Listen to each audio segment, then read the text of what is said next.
Apply today at Schwizo.com. That's SCHWISOW.com. Mike, the insurance company wants us to replace the roof. Wait, what? I thought everything was fine. Yeah, it says right here our roof is too old and they won't be able to cover us anymore. I guess it is 15 years old. Hi, I'm Austin with Roofing Service Company. We help homeowners with their roofing and siding projects. Financing options are available, and we can get you under a new roof no time at all. If this sounds like you, visit roofingservicecompany.com. That is roofingservicecompany.com. Are you looking for an exciting new way to put your skills to work? Explore new career options in the fintech industry at Currency, a Sandhills global company. We offer full-time positions in financial sales, compliance, operations, and other fields. We also offer a 4.5-day work week, an attractive benefits package, and opportunities for advancement. Put your motivation to work and grow with us at Currency. Visit gocurrency.com/careers to learn more. This is Lincoln's home for sports talk on the FM dial. Also online at theticketfm.com. On the internet. KNTK FM Firth, 93.7 The Ticket. Welcome to the 2025 NSAA State Baseball Tournament on 93.7 The Ticket and theticketfm.com. State baseball broadcasts are powered by Game Day Men's Health, Max Tan, Doane University, Raising Cane's, and the NDOT Highway Safety Office. Now, calling all the action, here's Austin Orman. That's right. Game 3 of the day for me. Game 4 of the day for the ticket. Game 4 out of, well, I'm sure Nick Standard's done the math. I haven't. A lot of state baseball coming your way tomorrow, Monday, Tuesday, Wednesday, and then 3 state championship games 1 week from today. 3 games in the state tournament in the books, all in Class A. Class B and C get started tomorrow. We've seen Lincoln East take down Papillion La Vista. We saw Millard South defeat Millard West. And then Millard North pulled the first upset of the tournament. The 7th-seeded Mustangs took down number 2 seed Papillion La Vista South just about an hour ago. But we turn our attention now. Our 7 o'clock first pitch game is the 3-6 matchup. On the third base side, the home team Kearney hosting, at a neutral site, of course, the Elkhorn South Storm, seeded number 6. Let's talk about these two teams a little bit, starting with number 3, Kearney. I think 3 is a fitting number for their seed, because Kearney's making just its 3rd Class A state tournament appearance in school history. They made it in 2019, and they made it in 2022. Now, maybe 3rd time's the charm for Kearney as well, because the Bearcats have run into the Storm each of the 2 previous times they've played in the state tournament. 2019, it was a 4-3 win for Elkhorn South in the first round. And then Elkhorn South sent the Bearcats back home in an elimination game, a 10-8 win in 2022. So these two teams certainly not familiar with one another in the regular season, but they cross paths in the postseason relatively often. For Kearney, they enter the game 22-9. They played only 4 of their first 13 games at home. They went 7-6 in those first 13, then 15-3 the rest of the way. They are 0-2 against the rest of their bracket here in the state tournament, with a loss to Papio South and to Millard North. But they're 2-4 against the top of the bracket, including a key win for them over the tournament's number 1 seed, Lincoln East. Now, Kearney played East 3 times, went only 1-2 against them. But Kearney's 1 win came in the championship game of the Lincoln East tournament. Yeah, Kearney took the show on the road to the capital city, took down the eventual number 1 seed in the state tournament to win their own tournament. Pretty cool moment for the Bearcats, but in search of a much bigger prize here over the course of the next week. And that would, of course, be the Class A state baseball championship. Standing in their way in the first round, Elkhorn South. They enter at 16-10. They only played 26 regular season games, 5 fewer than anyone else in the Class A field. Elkhorn South has become a regular here at the Class A tournament. They've made it all but once since 2018.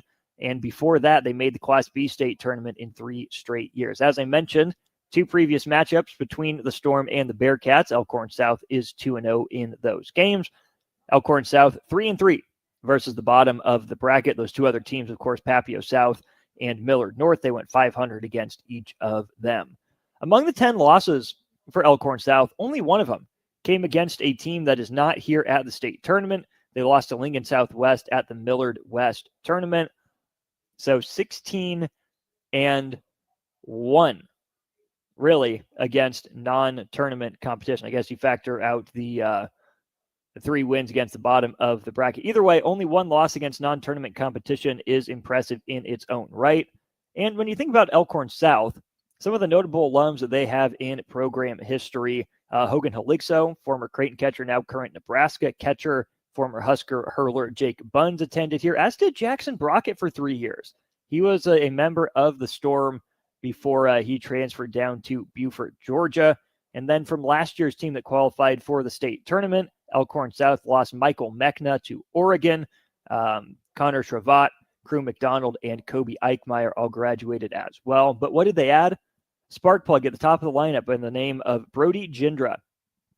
That's a guy who played for Millard South last year, was a part of that team that made the state tournament.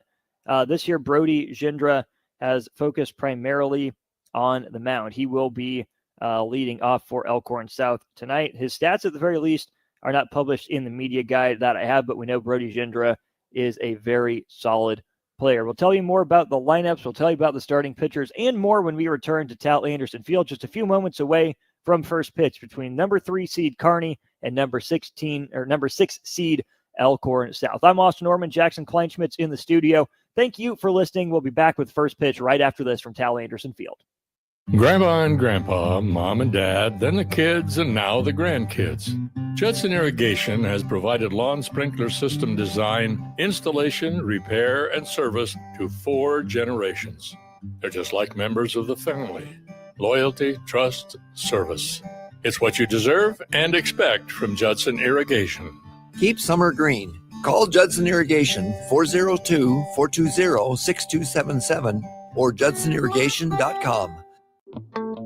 Wall-to-Wall Wine and Spirits is your place in North Lincoln to go for all your needs in wine, spirits, and beer. They also have a large variety of cigars in their walk-in humidor, and they have a top-notch walk-in temperature-controlled high-end wine room. Plus, you can enjoy free samples from their tasting bar. There's only one place to go for all your needs for spirits and cigars. That's Wall-to-Wall Wine and Spirits on North 27th Street in Lincoln.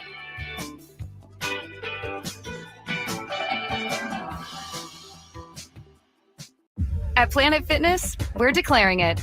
This is the year of getting stronger, and you can get started now by saving when you join today. We have all the best-in-class equipment you could ever need, and you can work out your way on your time at any convenient location near you. Most open 24 hours. So let's do this. Join Planet Fitness today and save. Just $1 down, $15 a month. Find your nearest club and join today. Deal ends Friday, May 16th. See Home Club for details. Are you looking for a place to relax and unwind after a long week? Grotto Bar and Lounge is the perfect spot to enjoy a full menu and in-house DJs on Friday and Saturday nights. If you're wanting to start your Saturday or Sunday off the right way, stop by for brunch starting at 9 a.m. Don't forget, Grotto offers a full catering service as well for those graduation parties, birthday celebrations, and weekend family get-togethers. Give Grotto Bar and Lounge a call today at 402-261-3019 or visit them in person at 70th and A in the Clock Tower Shopping Center. 93.7 The Ticket, Fox, KFXL weather. Sponsored by John Henry's Plumbing, Heating, and Air Conditioning. Breezy and not nearly as hot today in Lincoln. We did manage 90 yesterday. I'm thinking 82 for a high temperature today, but wind gusts are going to be around 30 to 40 miles an hour, so hang on to those hats out there.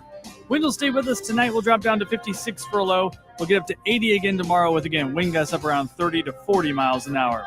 I'm meteorologist Aaron Dowden for 93.7 The Ticket and ticketfm.com. Are you looking for an exciting new way to put your skills to work? Explore new career options in the fintech industry at Currency, a Sandhills global company. We offer full-time positions in financial sales, compliance, operations, and other fields. We also offer a 4.5-day work week, an attractive benefits package, and opportunities for advancement. Put your motivation to work and grow with us at Currency. Visit gocurrency.com/careers to learn more.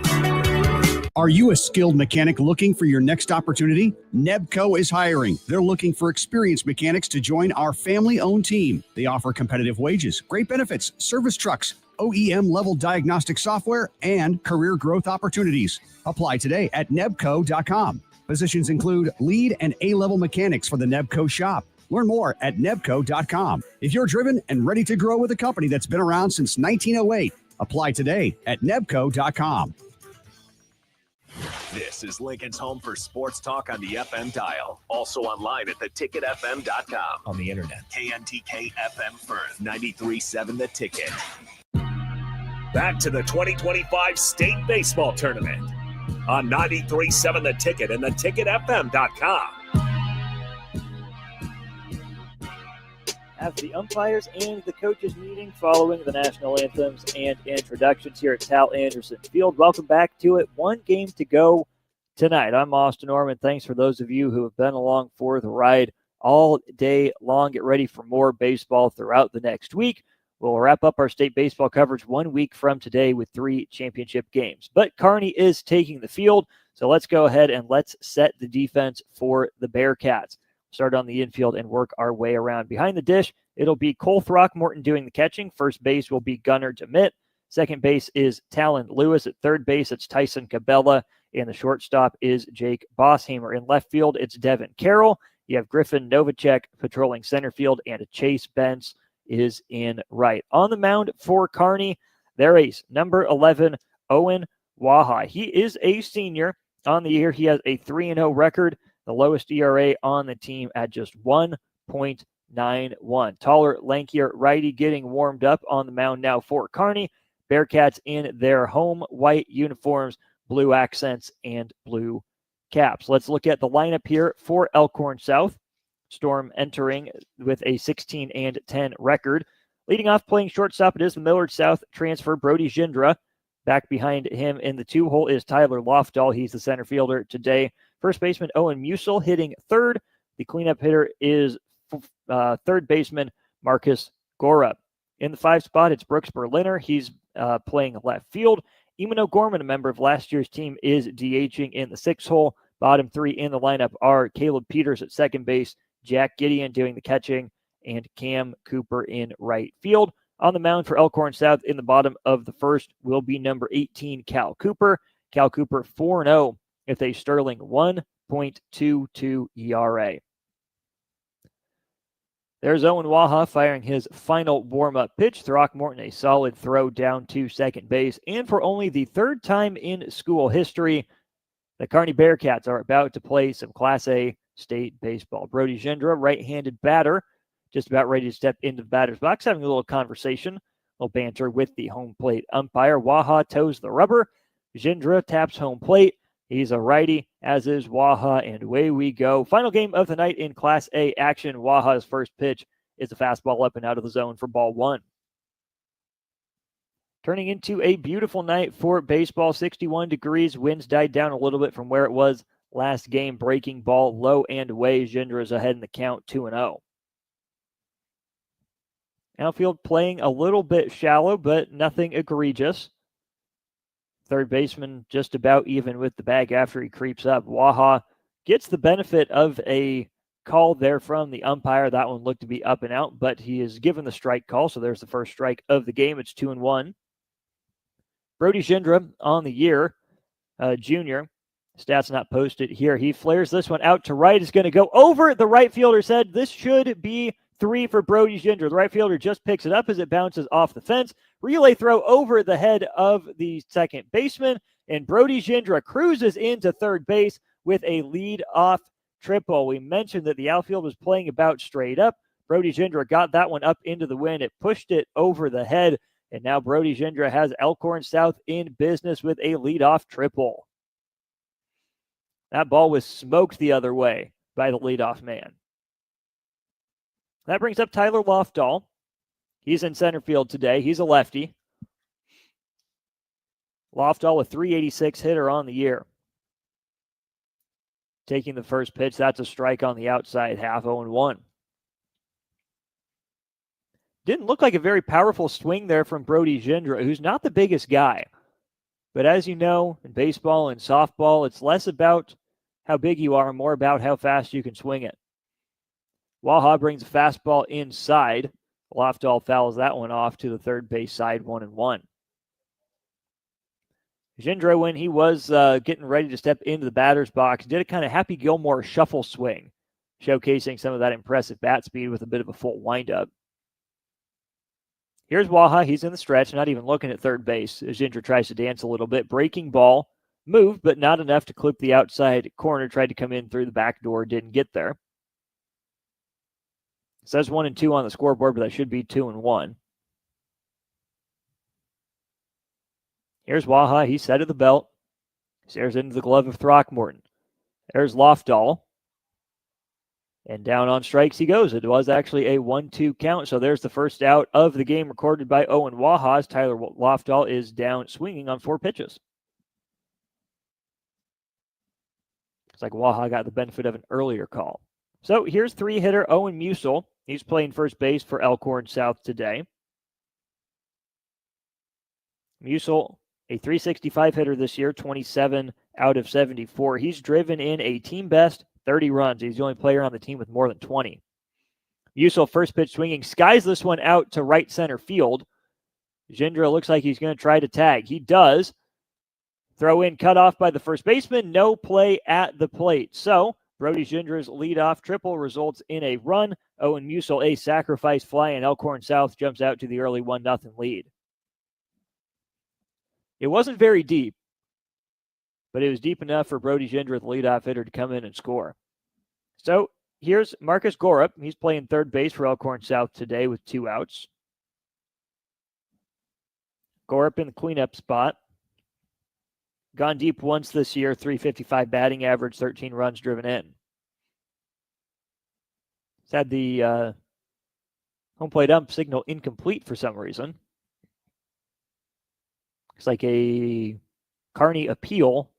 Third base was unsuccessful, trying to see if they could get Gindra leaving early. Gorup takes a fastball low and out for ball 1. It's a couple times we've seen that appeal here today. No luck for the teams that have tried it. So Waha back out of the windup, breaking ball behind the back of Marcus Gorup. Not where he wanted that one. So far inside, it ended up outside. Gorup wipes his hand on his pants. Get that sweat off. No rosin bag here at Tal Anderson Field. Waha tries a fastball on the outer edge. This one flared to the right side, drifting toward foul ground, just out of reach of a trio of defenders for Kearney. Second baseman, first baseman, and right field all gave it a pretty good run.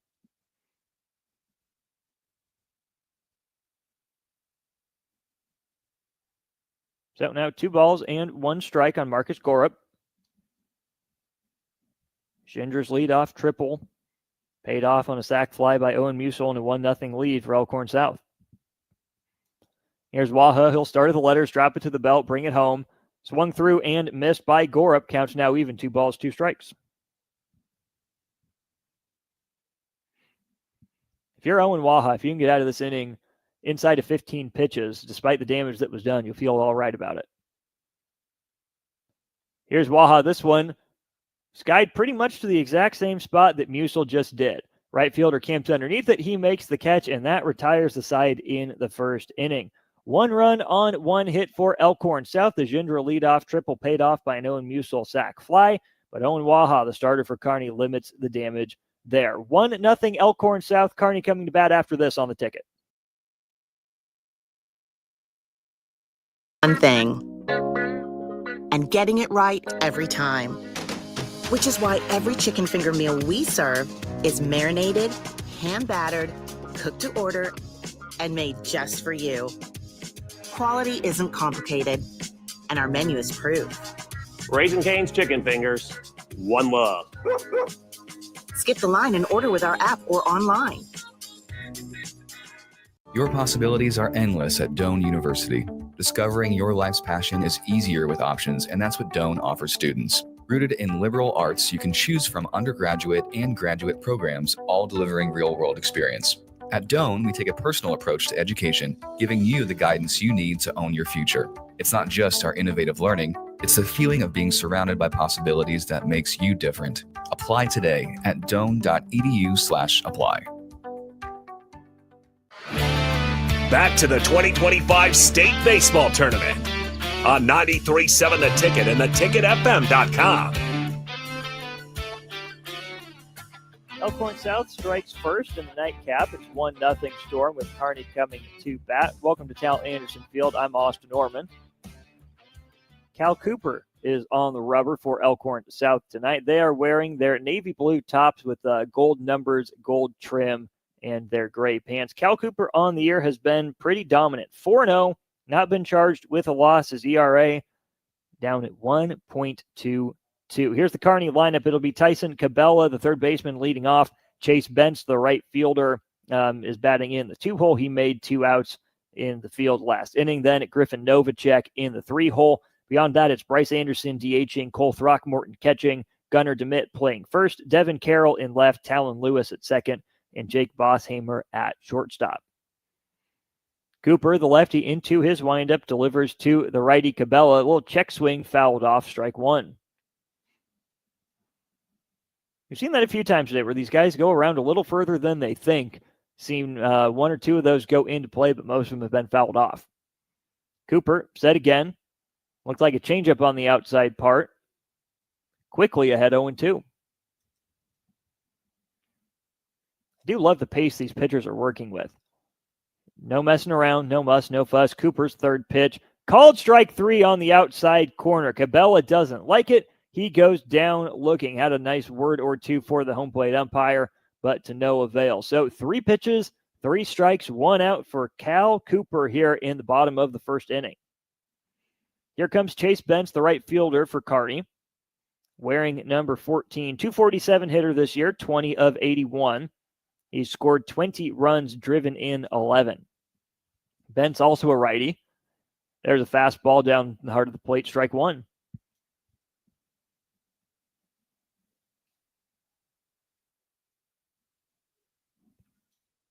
There's another fastball, this time on the inside corner, and Cal Cooper is a perfect 5 for 5 so far.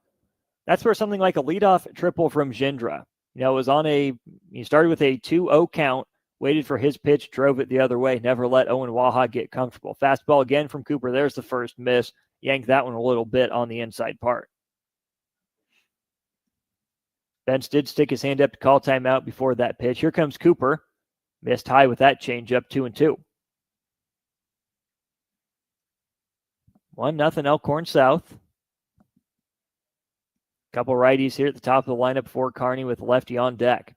Here's Cooper's pitch just outside. Tyson Cabela wonders where that call was for him, but his teammate Chase Bentz gets it, and that moves the count full.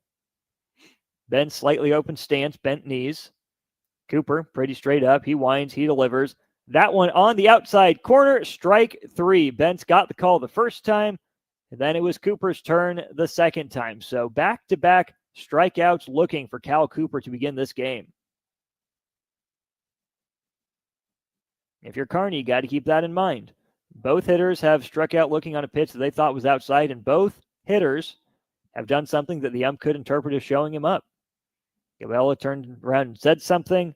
Bentz threw the bat, thought he was headed down to first base with a walk. First pitch swinging is Novacek. He taps it foul right in front of home plate, 0-1.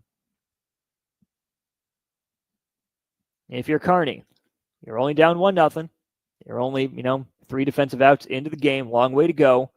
Don't want to use up all your emotional juice or let yourself get frustrated to that degree too early in this one. Right now, you just got to adjust. Might not be fair, might not be even. We'll see how it develops as Cooper gets another swinging strike here from Novacek, who's now down 0-2 as well. Ooh, Elkhorn South started running off the field on that one. Cooper gives a couple hops. He thought he painted the outside corner. Home plate umpire disagrees. Count is 1-2. Wonder if Cooper goes right back to it. That one just a bit high, 2-2. Cal Cooper's missing, but he's not missing by much. Really only that one fastball that he yanked inside to Cabela has been a quote-unquote bad miss. Cooper fastball, this one jammed. Going to be a tough play for the first baseman. Musel's there. Cooper over just in time to beat Griffin Novacek, the center fielder, to the bag. 3 up, 3 down on 14 pitches for Cal Cooper in the top of the first. His Elkhorn South Storm lead the Kearney Bearcats 1-0 as we head to the second inning. Back for that second inning in just a moment here on The Ticket.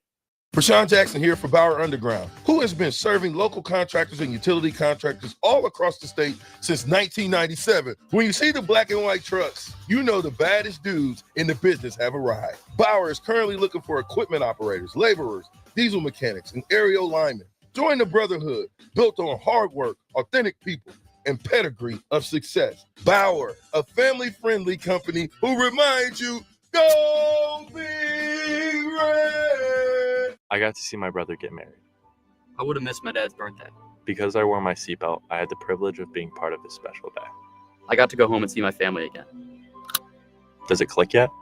Brought to you by NDOT Highway Safety Office. I would have never had the chance to see my daughter become a doctor. I was able to go to my brother's graduation. I wouldn't have adopted my first pet. And then it clicked. My seatbelt saved my life. Does it click yet? Brought to you by NDOT Highway Safety Office. 2025 State Baseball Tournament on 93.7 The Ticket and theticketfm.com. Elkhorn South comes to the plate with a 1-0 lead. It'll be Brooks Berliner leading off the top of the second inning, followed by Eamon O'Gorman and Caleb Peters for Elkhorn South. Owen Waha back to the mound. He threw 14 pitches in the first inning. Both pitchers did, funny enough. Here's Waha's 15th pitch to begin the second inning. Breaking ball, pitching Berliner backwards, called strike one. It's a rather slow breaking ball from Waha, so if you're Elkhorn South, might be able to sit on it and pounce on it if it hangs like that last one did. Waha tries a fastball, misses outside, 1-1. You can just tell the demeanor that Cal Cooper has on the mound. Looks like a guy that's been on this stage before. Owen Waha works a little more deliberate pace. We'll see if he settles in. He misses that one low and out, ball 2. Seen a lot of programs here today with a lot of experience in the state tournament. Lincoln East, the 3 Millard schools, Papillion La Vista South as well. Elkhorn South has been here all but 1 year since 2018. And then you have Kearney making just its 3rd appearance at the state tournament in school history as Waha climbs back into the count at 2-2. See how the Bearcats handle the moment. They haven't been here much. They've done it a little bit recently. That one is shot to left field, but making a running grab is the left fielder. Brooks Berliner is down on an L7 to begin the top of the second inning. Pretty good piece of hitting there by Berliner. Not sure he got all of it, and it was into the teeth of that wind that's still whipping around. Certainly not like it was in our previous games, but still certainly keeping the flags active. Here's Eamon O'Gorman wearing number 2, DHing today, just a 152 batting average, 10 of 66 on the year. He takes a fastball up for ball 1. O'Gorman's driven in 17 runs and scored 9 times as well. He's a lefty facing the righty Owen Waha. O'Gorman swings to the 1-0, fouls it off left side, 1-1.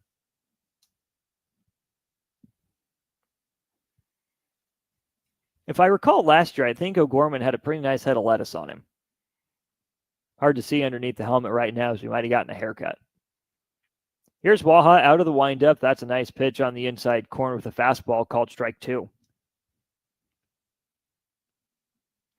Last year's team for Elkhorn South, Stud and Michael Mechna leading the way. Connor Travat, Crew McDonald, Kobe Eichmeyer all played some major minutes or innings for Elkhorn South, as there's O'Gorman taking a breaking ball outside. Count runs even, 2-2. Waha shakes. Now he nods. Here comes the 2-2 pitch. Inside, O'Gorman turns. Nearly hit him, but didn't. But full count, 3-2.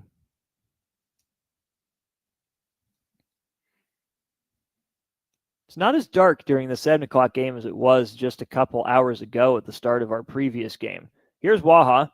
His full count pitch is chopped down the first base line. Nice sliding play over there at first base by Gunnar DeMilt, but just foul.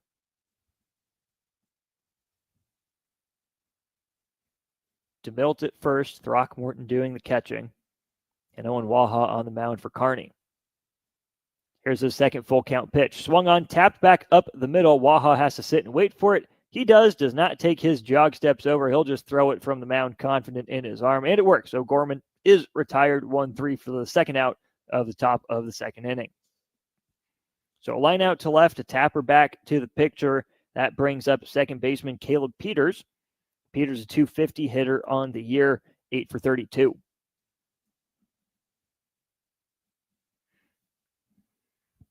Here's Waha, taps that back foot a couple times as he's in his windup. Peters going after the first pitch, swings, fouls it back to the screen, 0-1.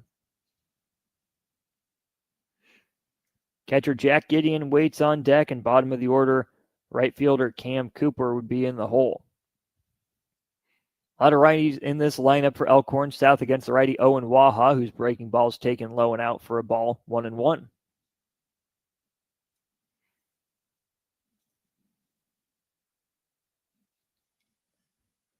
Waha this year, 3-0 record, 191 ERA, misses up with the fastball, 2-1.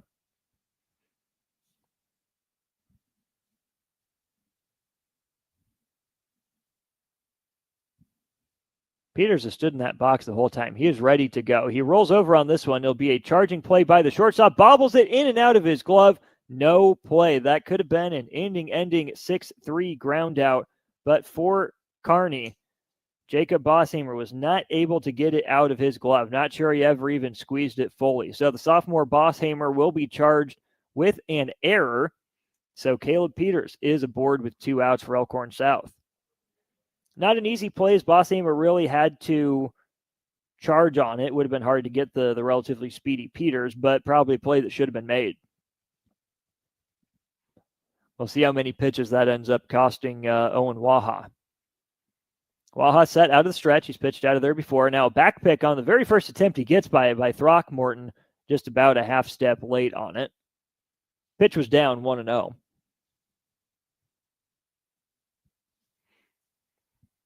So that error from Bosshamer that puts the runner on right now has only meant one extra pitch for Owen Waha, but we'll see if Jack Gideon, the catcher, can keep running that pitch count up. Swings through a fastball, 1-1.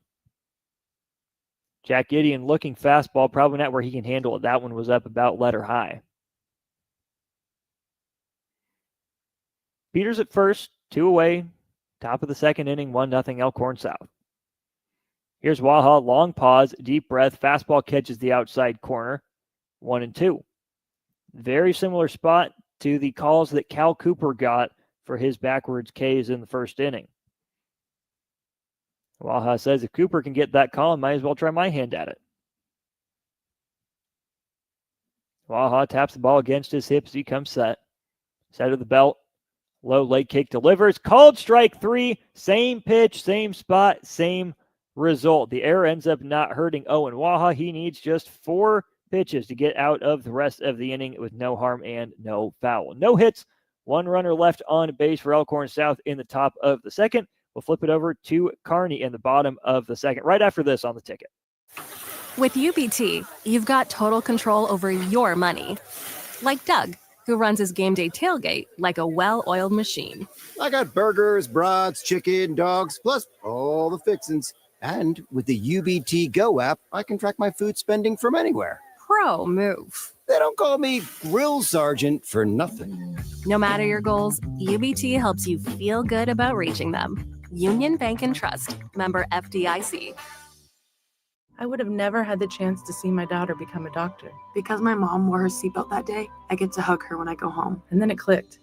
Because I wore my seatbelt, I learned that one moment in time can change a person's life forever. Brought to you by NDOT Highway Safety Office. The day we were hit was the second to last day of our high school careers. We were about to graduate as best friends together. And then it clicked. Because we wore our seatbelt that day, we still get to experience life together. Brought to you by NDOT Highway Safety Office. Back to the 2025 State Baseball Tournament on 93.7 The Ticket and theticketfm.com. Us going with you here at Tal Anderson Field, 72nd and Center up in Omaha, in the heart of its arbor. I need to tip my cap to Jack Gideon. He went down looking on a third strike call to end the top of the second inning.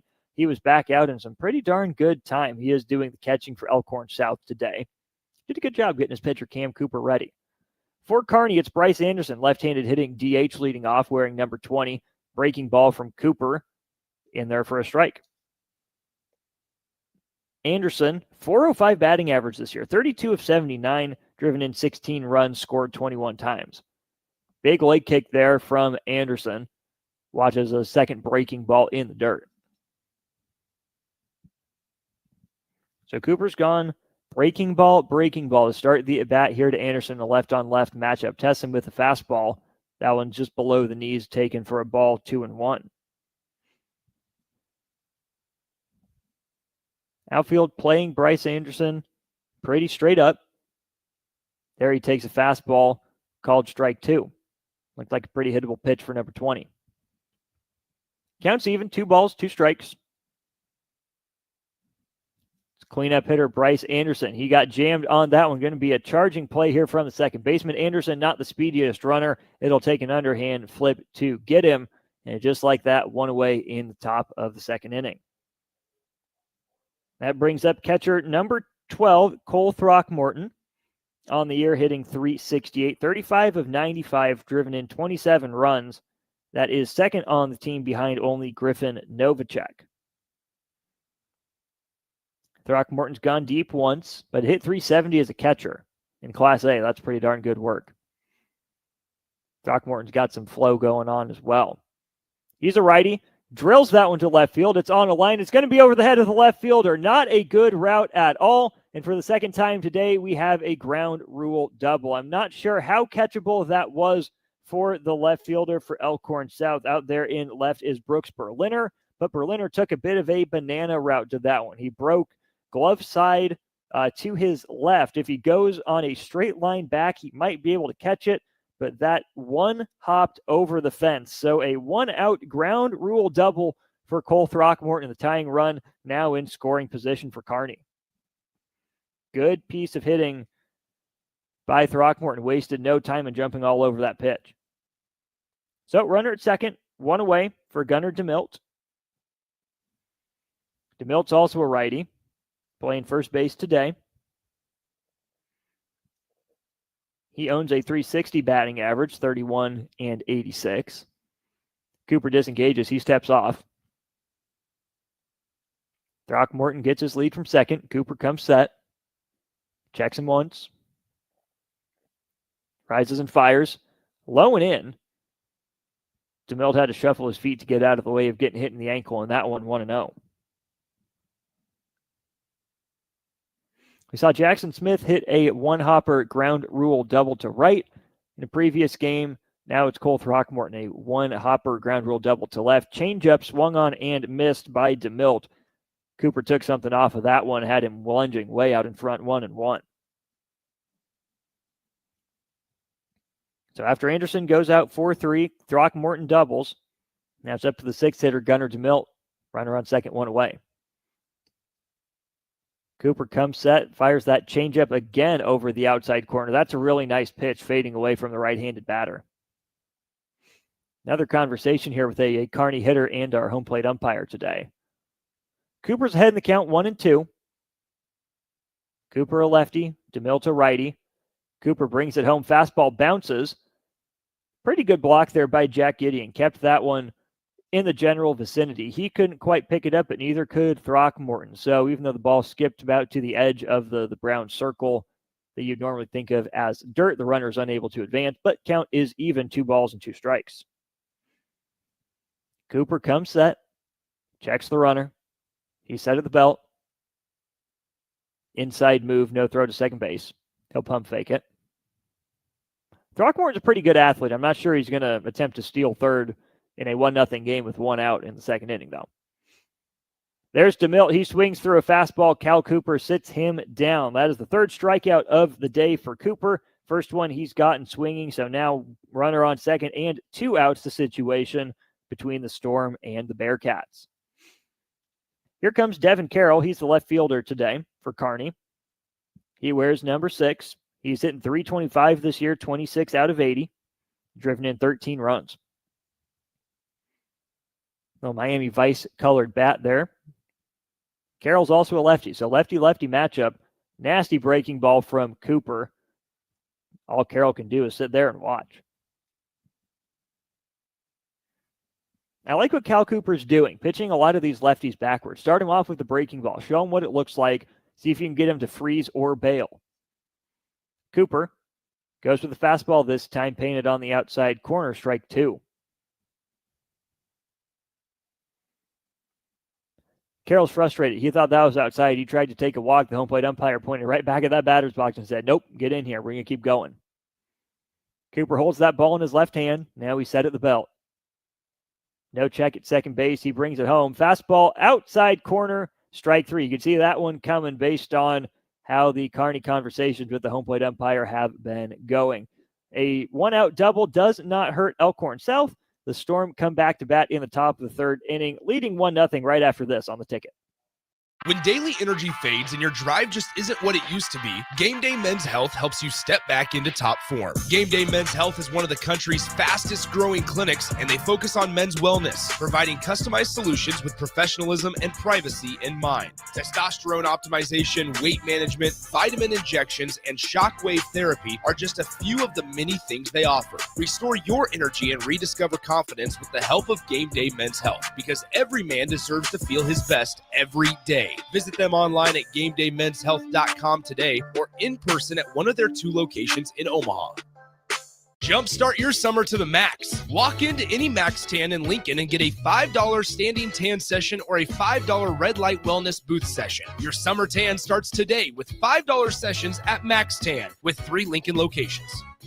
Back to the 2025 State Baseball Tournament on 93.7 The Ticket and theticketfm.com.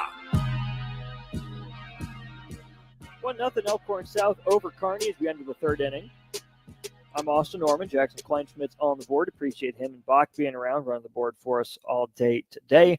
9-1-2 for Elkhorn South. That's Cam Cooper, Brody Gindra, and Tyler Lofdahl. Cooper, a righty, stands in there against Kearney's ace Owen Waha.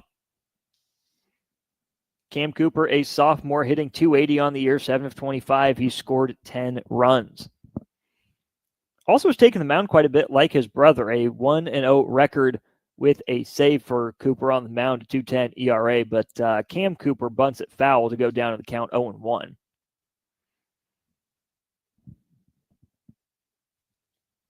Owen Waha gave up that leadoff triple to Brody Gindra and then the sacrifice fly, but has done a good job of bouncing back from that. Had the error that put a runner on with 2 outs in the previous inning, but he responded with a strikeout looking. He yanked a fastball toward the first base side, 1-1. I think Kearney needs to follow what their lead dog on the mound is doing as he gets Cooper to swing over a breaking ball for a strike there. Kearney has been a little emotional in the batter's box, not happy with some of the strike calls. And I won't say the zone's been perfect. Don't get me wrong. It hasn't been that egregious and certainly been consistent with the margin for error. Waha brings a breaking ball, broke a little bit too far outside, counts even 2 balls and 2 strikes. It's been at least 3 different Kearney hitters have turned around and said something to the umpire or made a motion that, intentional or not, shows him up. Here's Waha, sends a fastball toward Cam Cooper. He fouls it back to the screen, still 2-2. And you understand maybe for Kearney, these players, most of them probably making their first, maybe their second appearance at the state tournament. Kearney's only been 3 times as a program. Here's Cooper. He'll chop this one out to second base. Kearney sits on it and fires over to first base, 1 away. So for Owen Waha, the lineup turns over. He'll see Brody Gindra for a second time, righty-righty matchup.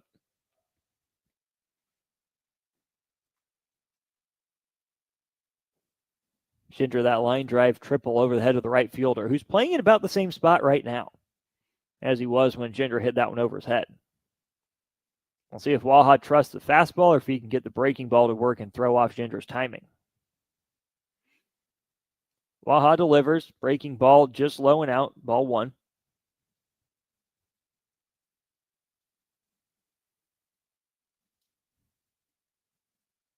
Waha, he's ready. Holds it at the belt, lifts it to his chest. Breaking ball inside, pops out of the glove of Throckmorton, 2-0. All right, this is the same count for Waha that he got into trouble with Gindra before. Fell behind 2-0. Had to come at the zone. Gindra didn't miss the fastball. Waha does throw another fastball. Gindra again goes to right field. This one's hanging up toward the line, just out of reach of the right fielder. Really good effort, really good run at it by the right fielder, Chase Bent. He's already recorded 2 outs today. He didn't miss that foul ball by more than a couple feet. He's not playing down the line, not guarding it, playing pretty straight up. If he's shaded over toward right field, you might catch that one. But with the wind blowing it maybe out of his reach, heck of an effort by Bent. It's 2-1 now. Just as Waha was starting his windup, Gindra called timeout, stepped out of the box. Borderline timeout call, but it was granted. Waha not pleased, but it'll be all right. He brings home the 2-1. This one chopped down the third baseline off the glove of the third baseman. Gindra can really run. He makes an aggressive turnaround first. He's going for 2. He slides in. Brody Gindra, credit him with his second extra base hit of the night. Would have been a tough play for the third baseman. We'll give Brody Gindra credit for a double. It was a leadoff triple, now a 1-out double for Brody Gindra. And Elkhorn South back in business here in the third. Third baseman wasn't playing on the line by any means. Might have been a step behind it, might have just jumped over or ducked under his glove. Either way, Gindra's on second base. Here is Tyler Lofdahl, the lefty, struck out swinging his first at bat. He squares to bunt, pulls back. Now back pick attempt by Throckmorton. Ooh, and Gindra dives back in just ahead of the throw. I'm not so sure about that. Maybe, just maybe, Bosshamer was slow with the tag because that throw beat Gindra. It looked like he was still off the bag. We'll defer to our second base umpire. So it's 1-0 to Lofdahl. Pulled back after squaring to bunt. Gindra gets his lead. Lofdahl squares again. This is good bunt. Going to be a tough play. No one there. Bunt single. Tyler Lofdahl. The third baseman didn't charge it. He retreated back to the third base bag for the play, but the pitcher Owen Waha held up for just a moment. He hesitated, thought his third baseman was going to try to cut in front of him and take the surer out at first base. Instead, Kearney gets neither. So runners on the corners and 1 out. And here comes Owen Musil. He hit that sac fly to right field in the first. Miscommunication, not managing the moment by Kearney. Now they are just a ground ball away from getting out of the inning. I bet Lofdahl's in motion here pretty soon. Musil first pitch swinging at a fastball, fouls it over the Elkhorn South student section. It's 0-1.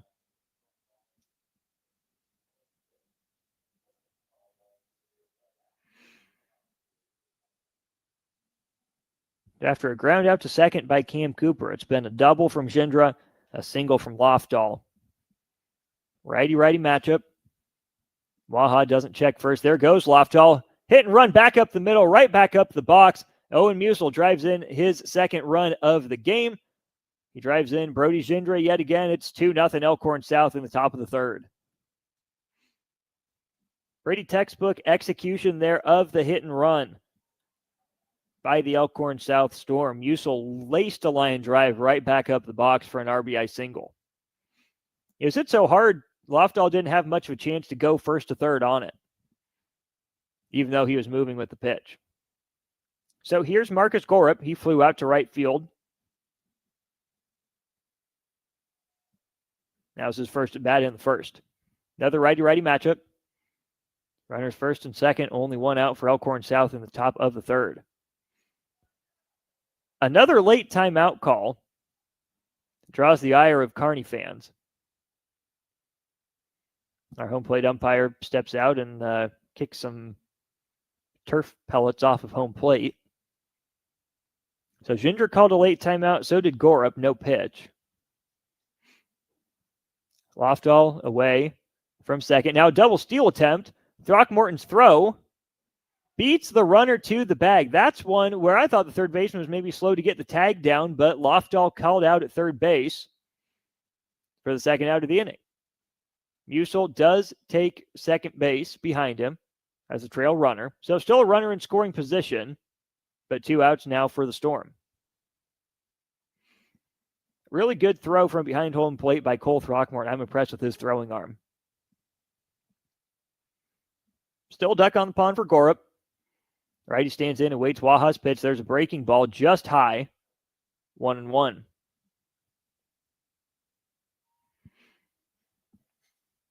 Wasn't sure Kearney was going to get that call. Throckmorton had a really fast pop time there. Thought the third baseman maybe held the ball for a second, tried to identify where the hand was or was going to be before he actually slapped the tag down. Elkhorn South runner Tyler Lofdahl thought the same, but ultimately he's called out. Waha falls behind in the count 2-1 after missing upstairs with a fastball. 2-0 Elkhorn South, top of the third inning. Waha brings it home, fastball outside corner. We've seen that call, 2-2. Throckmorton's not nearly as subtle with his movements to frame as Jack Gideon is, but the result's been the same so far.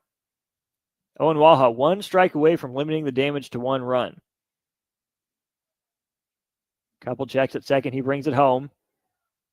Called strike 3 on the outside corner. That one a little bit lower than the previous pitch, but apparently the same longitudinal angle and degree. So he gets out of it, allowing just the 1 run. It's 2-0 Elkhorn South through 2.5 innings. Kearney looking to get on the board in the bottom of the third. We'll be back with that half inning in just a moment here on the ticket. At Raising Cane's, we focus on being the best at one thing and getting it right every time. Which is why every chicken finger meal we serve is marinated, hand-battered, cooked to order, and made just for you. Quality isn't complicated, and our menu is proof. Raising Cane's chicken fingers, one love. Skip the line and order with our app or online. Your possibilities are endless at Doane University. Discovering your life's passion is easier with options, and that's what Doane offers students. Rooted in liberal arts, you can choose from undergraduate and graduate programs, all delivering real-world experience. At Doane, we take a personal approach to education, giving you the guidance you need to own your future. It's not just our innovative learning, it's the feeling of being surrounded by possibilities that makes you different. Apply today at doane.edu/apply. Back to the 2025 State Baseball Tournament on 93.7 The Ticket and theticketfm.com. On to the third inning from Tal Anderson Field. Austin Norman with you. It's 2-0 Elkhorn South as Talon Lewis strides into the box for Kearney. The righty takes a changeup on the outside corner from Cal Cooper, strike 1. Talon Lewis, 233 hitter. He's 7 for 30, scored 10 runs this year. That one tied him up on the inside. He's able to flick it out to right field. 0-2.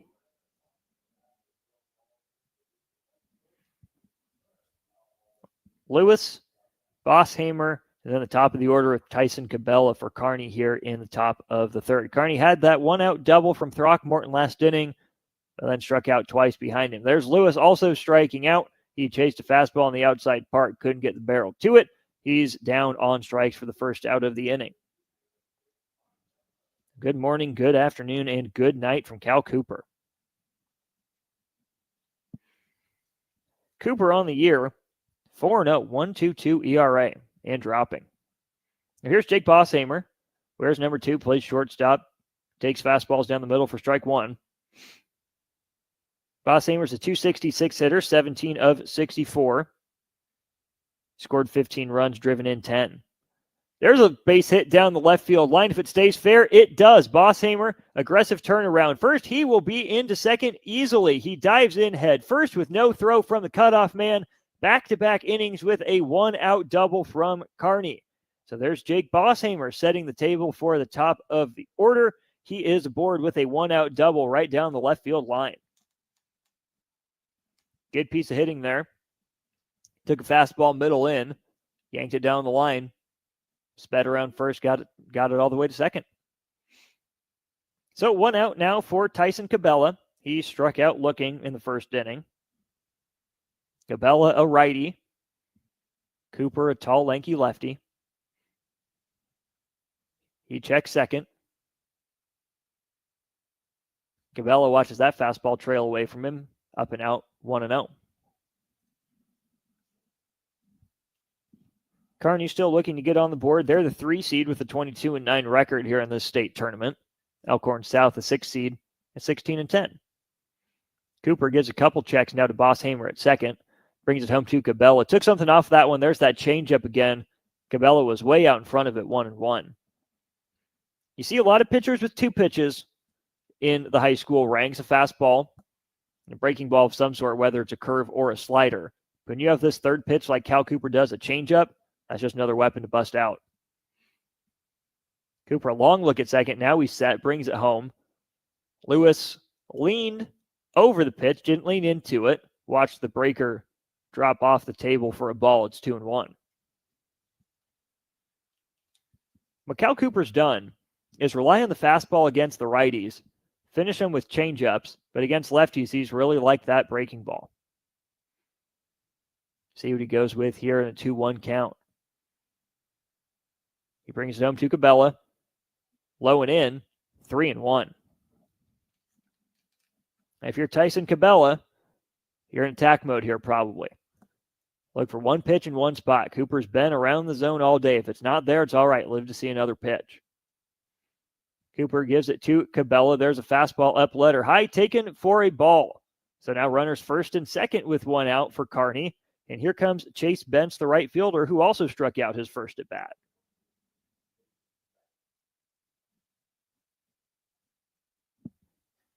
Force at any base for the Storm.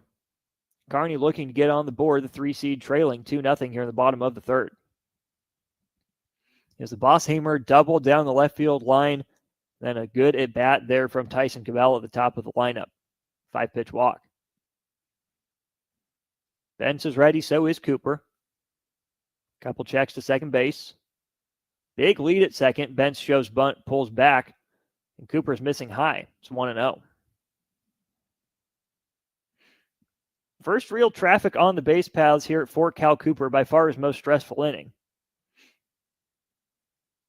Can he slow himself down mentally and get back in it, or can Kearney keep him sped up? First baseman creeping in as Bentz shows to bunt again. That's low and in. A little confusion there by Bosshamer on what to do. He was really extending that secondary lead. Gideon didn't make up his mind to throw it all the way down to second base. I don't think he has quite the arm that Cole Throckmorton does. We saw Throckmorton nearly pick off Brody Gindra at second base. Gideon makes up his mind right away and throws it. Maybe it works, or maybe Bosshamer breaks for third. Either way, it's 2-0 for Chase Bentz. Will he square to bunt a third pitch in a row? Yes, he does. 2-0, pulls back. That one's up and in, 3-0. Cal Cooper was in a bit of a groove. Seems like he's lost it. Can he slow himself down and get back on balance? Work through his mechanics. Chase Bentz has worked a 3-0 count. Runners on first and second, one down.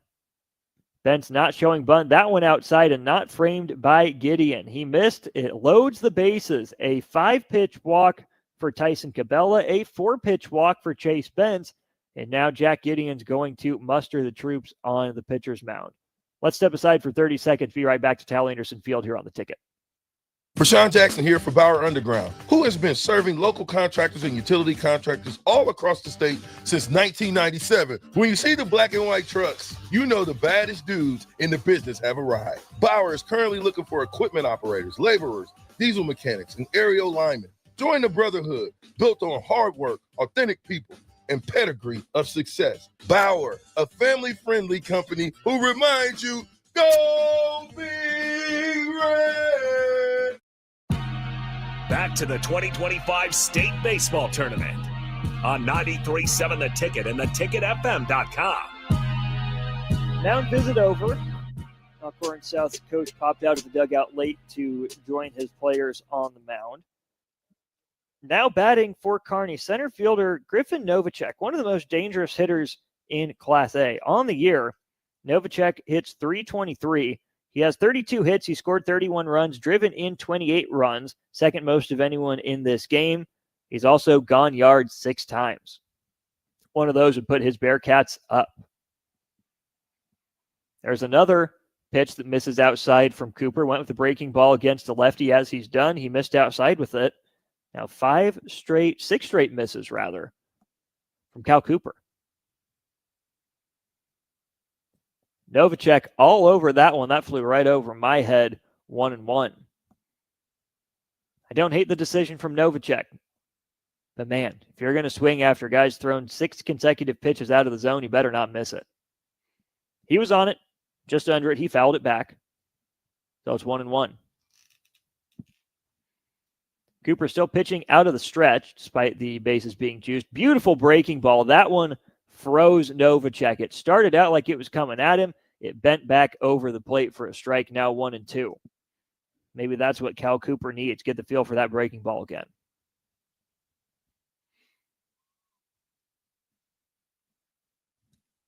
Cooper stares into the glove of his catcher, Gideon.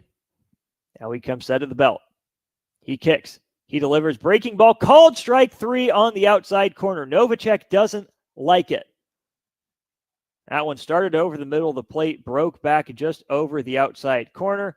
Kearney's third base coach not happy with the call as well. Novacek goes down for the second time. So now it's up to Bryce Anderson, the lefty designated hitter. His first at bat, he grounded out to second base. Lefty-lefty matchup again. Cooper brings the breaking ball. Similar spot to the last pitch. Ruled a ball. Looks like the umpire flinched and the catcher dropped it and rules it a ball. So 1-0. Count in favor of Bryce Anderson. Big moment early in this game. Anderson steps out of the box. He asks for time. Cooper disengages. Bases full of Bearcats. No runs pushed across yet this game for the 3 seed. But they're threatening. Cooper's ready, as is Anderson. Fastball, up and out, 2-0. All right, now if you're Bryce Anderson, you are absolutely looking for one pitch in one spot to do damage on ahead in the count 2-0. For being a big guy, Bryce Anderson's not a huge power threat. Only 1 home run on the year, but he's driven in 16 runs. Second baseman playing him to pull. Cooper brings a fastball down the pipe, 2-1. All right, now if you're Anderson, this guy that's been wild a little bit this inning, he threw you one right down the plate. He didn't take it. What are you going to do here in 2-1 count? Cooper, another fastball, same spot, same result. I'm not sure what Anderson's looking for if not that pitch. That's a fastball in the heart of the plate. The Elkhorn South student section, good representation over there down the first base line, rises to its feet, starts the slow clap, picking up in speed. Cooper, he's set, breaking ball just high. Everyone from Elkhorn South started jogging off the field, but the home plate umpire rules it a ball. So we'll have the runners in motion. It's a full count, bases juiced, 2 outs, top or bottom of the 3rd inning. Cooper out of the stretch. Anderson high hands. He brings home a fastball, ripped down the right field line, but foul. Anderson got all of that one. He squared it up, but was early on it. We'll do it again at 3-2. Like I said, good representation from the Elkhorn South student section. Not sensing much of a theme. Maybe it's jersey night for a few kids. But we got parents, assorted family, and maybe a couple friends on the Kearney side. Long trip from Kearney to get here for just their 3rd state tournament appearance in program history. Gate blew open down the right field line, so the home plate umpire asks his compadre at first base to go close the gate. We'll do it again. 3 balls, 2 strikes. Cal Cooper on the mound, Bryce Anderson at the dish. Bases are loaded. Runners are in motion. Full count pitch. Swung on and missed. Cooper elevates the fastball. He is fired up walking off the field. Stares down Anderson a little bit. Some emphatic high fives. Cal Cooper and the Elkhorn South Storm escape a bases loaded jam. Their 2-0 lead intact. Elkhorn South comes back to bat in the top of the 4th inning after this on the ticket. I got to see my brother get married. I would have missed my dad's birthday. Because I wore my seatbelt, I had the privilege of being part of his special day. I got to go home and see my family again. Does it click yet? Brought to you by NDOT Highway Safety Office. I would have never had the chance to see my daughter become a doctor. I was able to go to my brother's graduation. I wouldn't have adopted my first pet. And then it clicked. My seatbelt saved my life. Does it click yet? Brought to you by NDOT Highway Safety Office. At Valentino's, we're on a mission for tradition. On every slice, for every bite. Golden baked crust, cooked to perfection every time. Savory sweet sauce that's made from our own secret recipe. Loaded with the perfect amount of fresh toppings and melty mozzarella cheese. It's the tradition that Nebraskans have come to love. From game day to every day. Valentino's. Taste the tradition. Back to the 2025 State Baseball Tournament on 93.7 The Ticket and theticketfm.com. Inside the press box at Tel Anderson Field, I'm Austin Norman. Thanks for listening to 93.7 The Ticket's presentation of state baseball. Kearney just squandered its best chance so far. Bearcats had the bases loaded after a double and a pair of walks, but were unable to push a run across the plate. That brings Elkhorn South back up to bat. If you're Kearney, you're looking for a shutdown inning in short order from your ace, Owen Waha. He has yet to face the minimum in an inning. If he can get 3 quick outs, get the bats back up, might think that would portend good things for Kearney. Here's Brooks Berliner leading off the inning for the second time. He led off the second with a line out to left. He starts off the 4th inning by watching strike 1 on a fastball. Waha's 0-1 pitch swung on. That's chopped back up the middle. Going to be a tough play for Bosshamer. Seen him try to make one of those before. He converts on this one. He had some issues in the first inning getting it out of his glove. Great read. Good first step there by Bosshamer. Didn't beat Berliner by much with the throw, but by just enough. So 2 pitches and 1 out in the top of the 4th inning. That's a nice play by Bosshamer. I thought his extra third step that he didn't necessarily need to take was going to cost him with Berliner running, but it doesn't. Good arm strength. So here is Eamon O'Gorman. He's a designated hitter. He tapped it back to Waha in the 2nd inning. He takes ball 1 just outside. Waha raises that glove to his face. He's in his windup. He brings home a fastball. Here's another chopper, very similar to the one. Waha late getting over to first base. O'Gorman beats it out. Miscommunication, misread by Owen Waha. Someone needed to take charge on that one, whether it was the second baseman charging hard and the first baseman staying home, or Waha needs to know that's playable for his first baseman. He's got to bust over to the bag. It was a slow reaction, and it was a bad route by Waha. Made it closer than I thought it was going to be once you see the hesitation and miscommunication, but O'Gorman is aboard with a 1-out infield chopper single. So here's Caleb Peters. He reached on an E6 error by Bosshamer. That was also in the 2nd inning. He watches that one go for a ball. Aggressive lead over there by O'Gorman.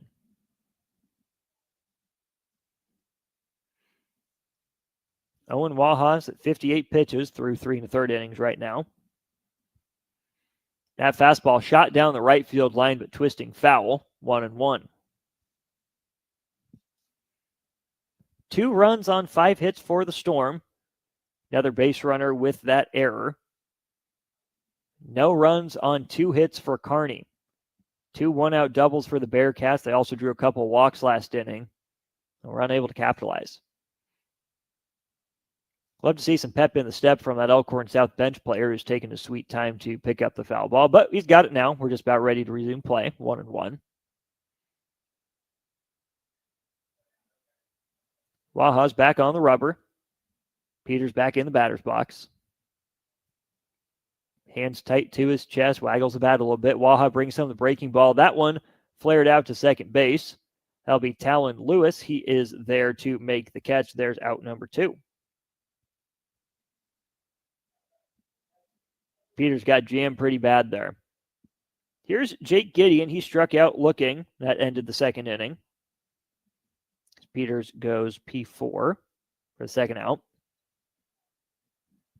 All right, if you're Waha, you've thrown just about 15 pitches in this inning, maybe a couple under that. You got to run at first base, 2 outs. Get out of this inning now. Get your offense back in the batter's box. Peters shows bunt. Throckmorton tries a back pick at first base just late.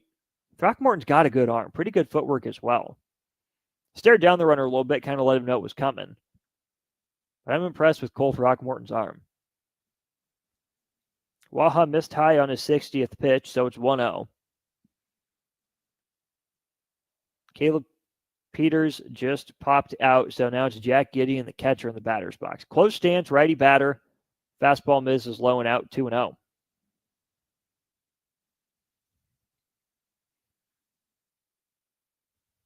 Owen Waha, 3-0 record this year for Kearney. Posted an ERA under 2. He's got a runner at first and 2 outs in the top of the 4th. Gets a call on a fastball in the outer part, strike 1.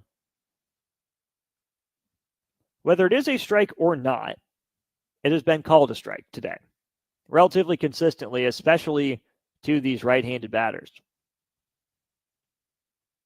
Waha takes a peek at first before he comes set. Gideon shows bunt again. It's foul tipped into the mid of Throckmorton, 2-2. Interesting if Gideon to continue to show bunt. The third baseman is playing even with the bag or even on where the cutout of the grass would be. And with 2 outs, I get it in high school, you make the defense make a play, but I'm not necessarily sold on bunting with 2 outs and the third baseman playing even with the bag or closer. Gideon watches that breaking ball tail away from him into the opposite batter's box. Count runs full, 3-2. And with 2 outs, a runner on first, that will put the runner Eamon O'Gorman in motion here.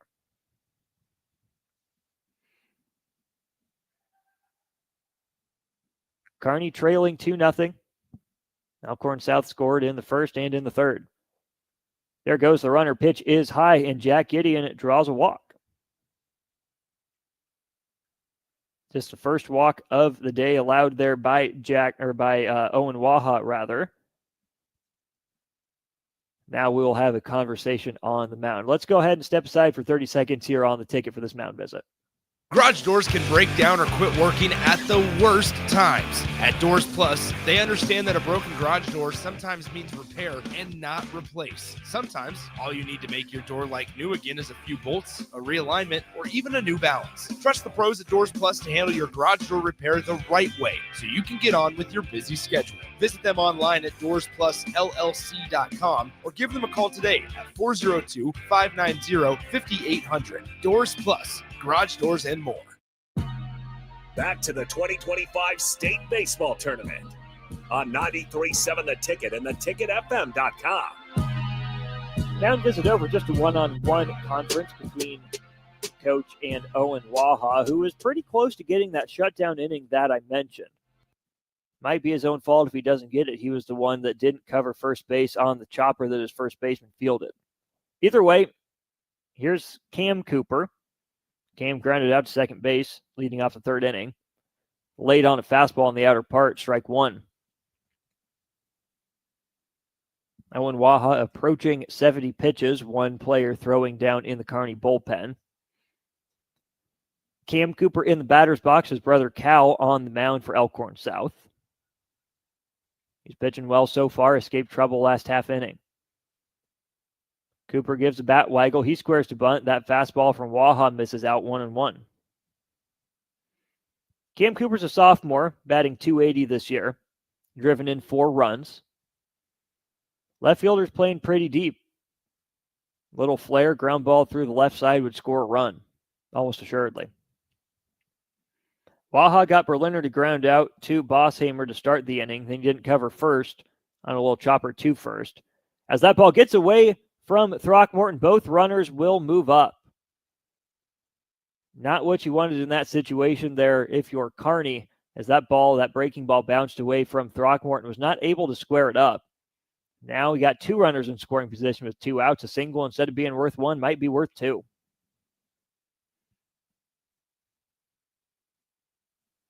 Cam Cooper, the sophomore, big moment for him. His team leads 2-0. Can Owen Waha battle back from down 2-1 in the count? He fires home a fastball, letter high on Cam Cooper, 3-1.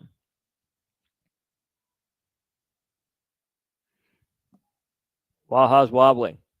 He's taking his time, takes his hat off, readjusts, licks his hand to get some tack. Does the second time. He's back on the mound. If you're Cam Cooper, do your job. Don't try to do too much. If you're Owen Waha, you need your best pitch right here, right now. Waha brings home a fastball called strike. A couple inches lower than the previous one. Count runs full. There's Cam Cooper with a couple words. His coach will call him over to chat real quickly. The conversation is probably going something like, "You're good. We talked about not reacting like the other team did. Back in the box. You're all right." First base is unoccupied. Runners in scoring position. At third base, it is Eamon O'Gorman. At second base, it's Jack Gideon. Cam Cooper has a full count ahead of him. All right, Owen Waha set. 3-2, 2 outs. That one swung on, poked to the right side. Talon Lewis shovels his feet over there just in time. He throws out Cam Cooper. Cooper went with the headfirst slide to try to get to first base. That's a nice play over there by Talon Lewis. Moving to his left, his glove side, not getting his feet crossed up. He stays composed, and Owen Waha limits the damage. No runs despite the hit and the walk. It's 2-0 Elkhorn South as Kearney comes to bat in the bottom of the fourth inning here on 93.7 The Ticket. At Raising Cane's, we focus on being the best at one thing and getting it right every time. Which is why every chicken finger meal we serve is marinated, hand-battered, cooked to order, and made just for you. Quality isn't complicated, and our menu is proof. Raising Cane's chicken fingers. One love. Skip the line and order with our app or online. This is Lincoln's home for sports talk on the FM dial. Also online at theticketfm.com. On the internet. KNTK FM Firth, 93.7 The Ticket. Your possibilities are endless at Doane University. Discovering your life's passion is easier with options, and that's what Doane offers students. Rooted in liberal arts, you can choose from undergraduate and graduate programs, all delivering real-world experience. At Doane, we take a personal approach to education, giving you the guidance you need to own your future. It's not just our innovative learning, it's the feeling of being surrounded by possibilities that makes you different. Apply today at doane.edu/apply.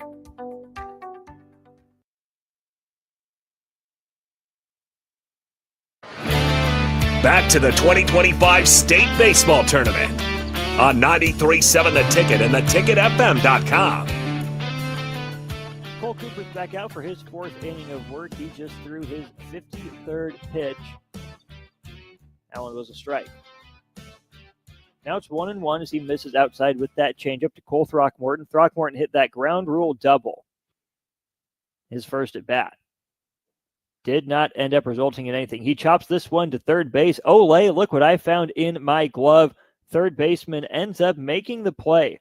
Not sure if Marcus Gorup saw that ball into his glove, but either way, it ended up there. He snagged it, and he throws out Throckmorton for the first out of the bottom of the fourth inning. In fact, I can almost guarantee you, in a moment of honesty, Gorup would tell you he did not know where that ball was. He stuck his glove out. Whoop, look what I found. But good throw across the diamond to retire Throckmorton, who was running hard. This one popped up now by Gunnar DeMilt on the right side. That will be the first baseman, number 24, Owen Musil, making the catch. So 3 pitches and 2 outs very quickly now, or 4 pitches and 2 outs for Cal Cooper.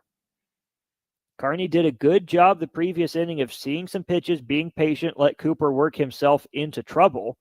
But right now,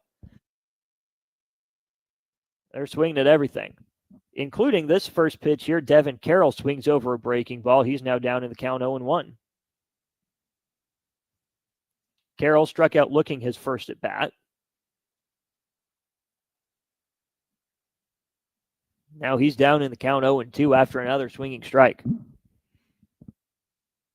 If you're Cal Cooper, you can get out of this inning in under 10 pitches after your offense just threatened to put runs up on the board, not give Owen Waha much time to breathe. Here's the 0-2 from Cooper. Breaking ball swung on and missed. There's that shutdown inning from Cal Cooper. Just as quick as we came to the bottom of the fourth, we'll leave it. We're on to the fifth. Elkhorn South holding a 2-0 lead. Kearney back out to the field. Elkhorn South back to the batter's box next on the ticket. Prashawn Jackson here for Bauer Underground, who has been serving local contractors and utility contractors all across the state since 1997. When you see the black and white trucks, you know the baddest dudes in the business have arrived. Bauer is currently looking for equipment operators, laborers, diesel mechanics, and aerial linemen. Join the brotherhood built on hard work, authentic people, and pedigree of success. Bauer, a family-friendly company who reminds you, go Big Red! I got to see my brother get married. I would have missed my dad's birthday. Because I wore my seatbelt, I had the privilege of being part of his special day. I got to go home and see my family again. Does it click yet? Brought to you by NDOT Highway Safety Office. I would have never had the chance to see my daughter become a doctor. I was able to go to my brother's graduation. I wouldn't have adopted my first pet. And then it clicked. My seatbelt saved my life. Does it click yet? Brought to you by NDOT Highway Safety Office. Back to the 2025 State Baseball Tournament on 93.7 The Ticket and theticketfm.com. That was a very quick bottom of the fourth inning. I believe it was just 6 pitches long. A second pitch ground out by Cole Throckmorton, a first pitch pop out by Gunnar DeMilt, and then a 3-pitch strikeout by Devin Carroll. And Owen Waha is back on the mound after a laborious inning. He did keep the Storm off the board. But, man, if you're Kearney, you had some success. Letting Cal Cooper pitch himself into trouble. You were patient. He wasn't hitting his spots. And then you get aggressive early after he was struggling the previous half inning. Well, for Elkhorn South, they bring to the plate number 7. It's Brody Gindra. He tripled, came around to score in the first inning, and then doubled and came around to score in the third. Gindra rips this one to center field. That is a bad route by the center fielder. Another extra base hit for Brody Gindra. It's going to be at least 2. He's making the turn around second. Brody Gindra is going to be into third with his second stand-up triple of the day. I'm not sure Novacek was going to catch that one, but that was not a good route. He didn't freeze when he didn't read the ball well off the bat. In fact, he took a step or 2 in and the wrong direction. Brody Gindra is seeing the ball well out of Owen Waha's hands. That is his second leadoff triple of the day. That ball was hit on a line. 3 at-bats, 8 total bases for Brody Gindra. He's 90 feet away from scoring his third run of the day. Now Lofdahl fouls off a bunt. Looks like a safety squeeze attempt from Elkhorn South. Gindra wasted no time going after that first pitch. He smoked it.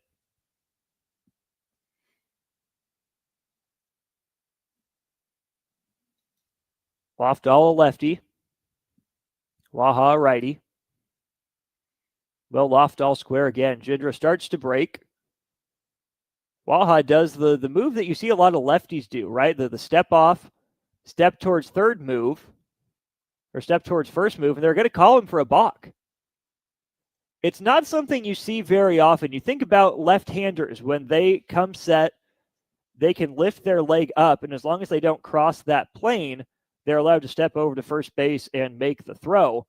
For right-handers with their right foot on the rubber, typically you don't see a pick over to third base, but I would know, in fact, the rule is the same. As long as they don't cross the plane, they're allowed to throw over. It's actually the first base umpire who made that call initially. He called time, and then the third base umpire was the one that officially signaled for the balk, and Brody Gindra trots home, scoring his third run and his team's third run of the day. Right now, Kearney head coach Matt Connett is out there having a discussion with the third base umpire. I didn't think that Waha had crossed the plane. Now, it didn't look pretty. It didn't look smooth by any means. But I wasn't so sure that Waha had crossed the plane. Either way, we get a left, right chant from the Elkhorn South student section as Connett makes his way back to the dugout. They'll score the run. So here's Lofdahl with an 0-1 count. Bases empty. Gindra's not there. He rips it up the middle over the head of Bosshamer. Tyler Lofdahl on for the second straight at bat. He has another single. Looks back to the dugout at Brody Gindra. Where's my RBI? Come on, man. Either way, it's a 3-0 lead now for Elkhorn South. Matt Connett is out of the dugout. Looks like this is going to do it for Owen Waha after 76 pitches. Book not closed on him with Tyler Lofdahl at first base, but it looks like we have a call to the bullpen. We'll be back in 90 seconds here on 93.7 The Ticket. With UBT, you've got total control over your money. Like Doug, who runs his game day tailgate like a well-oiled machine. I got burgers, brats, chicken, dogs, plus all the fixins'. And with the UBT Go app, I can track my food spending from anywhere. Pro move. They don't call me Grill Sergeant for nothing. No matter your goals, UBT helps you feel good about reaching them. Union Bank and Trust, member FDIC. At Raising Cane's, we focus on being the best at one thing and getting it right every time. Which is why every chicken finger meal we serve is marinated, hand-battered, cooked to order, and made just for you. Quality isn't complicated, and our menu is proof. Raising Cane's chicken fingers, one love. Skip the line and order with our app or online. Support Matt Talbot Kitchen and Outreach on Give to Lincoln Day. Your gift will be received by a portion of Lincoln Community Foundation's matching fund. Homelessness is a complex problem facing our community. By working together, we can find solutions. Your donation for Give to Lincoln Day moves us closer to ensuring that everyone in Lincoln has a safe place to sleep at night. Because of your generosity, hope lives here. Give anytime through May 29th at givetolincoln.com. Back to the 2025 State Baseball Tournament on 93.7 The Ticket and theticketfm.com. 3-0 Elkhorn South as Owen Waha walks off. He exits stage to my left, stage to his right. On in relief is Derek Nonoff. He's a senior lefty, tall, lanky fellow. 6-2 on the year with a 2.40 ERA. His first batter will be Owen Musel. He's a right-handed hitting first baseman who's driven in 2 of the 3 runs for Elkhorn South here today. It's 3-0 Elkhorn South here in the top of the 5th. Tyler Lofdahl just had a single in his second consecutive at bat. Lofdahl, despite his height, not throwing with much velocity. Certainly nothing Elkhorn South hasn't seen. He left that one short of the plate and outside. It's 1-0. 6-2, a 2.40 ERA for Nonhoff, wearing number 32. Lofdahl, an aggressive lead against the lefty. Here's the throw over to first. He's back in time. That aggressive lead I mentioned had it pretty well measured out. Kearney, as a program making its 3rd appearance at state, the Bearcats have run into the Elkhorn South Storm every time they've been here. 0-2 so far, facing a 3-0 deficit. Nonhoff takes a second peek at first base. Now he delivers home. Musel fires that one right side now to play. It's 1-1.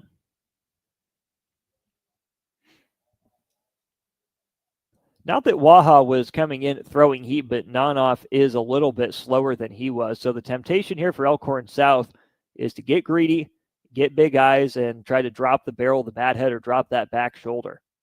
Got to stay in the box, stay with your approach as Nonhoff misses up and out 2-1. Throckmorton's being very aggressive behind the dish. He took another look down there toward first base, rather. We've seen him try back pick at second base. We've seen him try back pick at first base. Got a cannon of an arm. Has also thrown out a runner at third. And at second, it was Lofdahl, actually. Who is at first is Musel. Much better swing on that one, but just underneath it. Now counts even 2 balls, 2 strikes. Musel bats .365, 27 of 74 coming into the state tournament. 30 runs driven in, the most of anyone in this game, and another 2 on top of that here tonight. He's gone deep twice, the only player on Elkhorn South's team to deposit the spheroid outside the boundaries more than once. That one skips about 58 feet away from the mound. It gets past Throckmorton, so Lofdahl advances to second base. Full count now.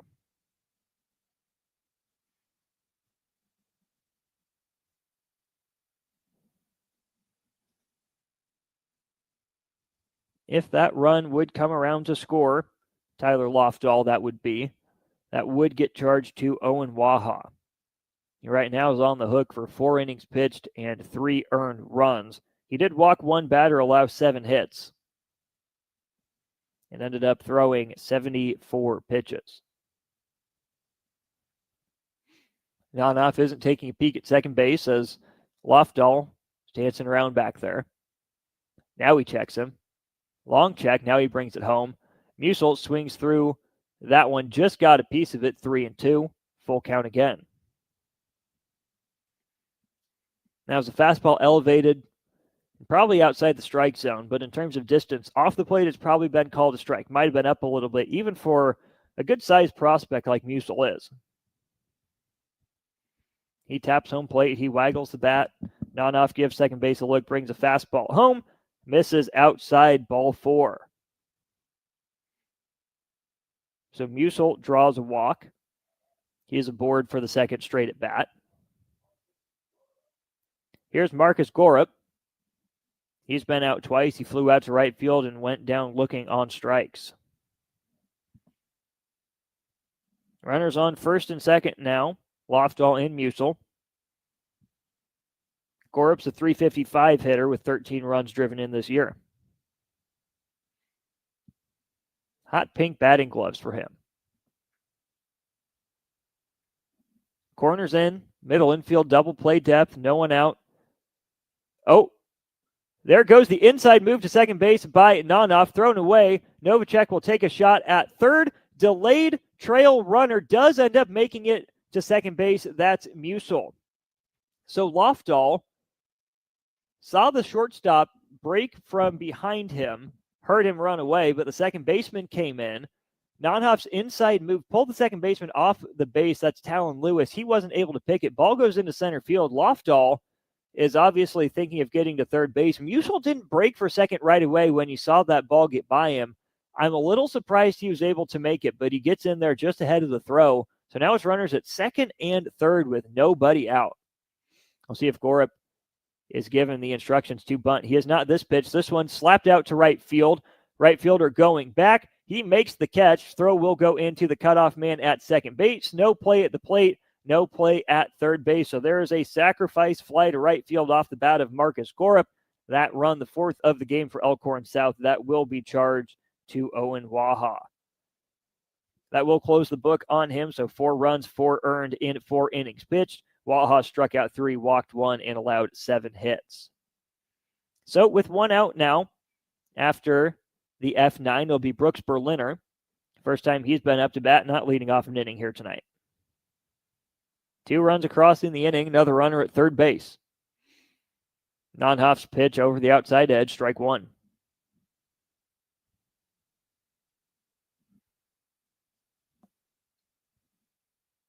Berliner, 241 hitter, driven in 9 runs this year. Number 10's out there for him.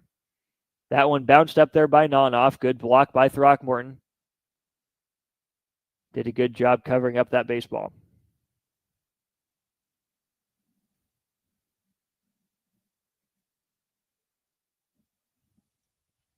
Nonoff takes a long look in, deliberate look. Checks the runner at third as the infield creeps in around him. This one skied out to right field as well.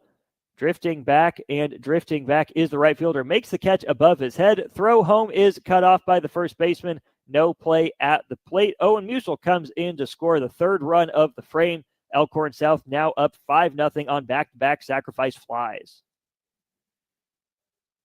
RBIs for Gorup and Berliner after Gindra scored on a balk after his 2nd leadoff triple of the game.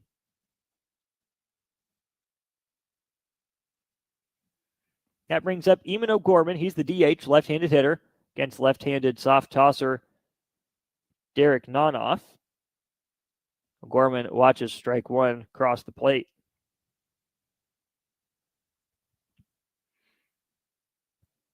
There's another strike, same spot, same pitch. Good job there by Nonoff. He's found something that's worked for him. We'll see if he goes back to it ahead 0-2 in the count. O'Gorman today is tapped back to the pitcher for a 1-3 and singled. Made it to third base, did not come in to score. Nonoff bounces that one up to the plate, 1-2. 5 runs on 7 hits for Elkhorn South, also aided by 2 errors from Kearney. The 1-2 fastball outside, 2-2.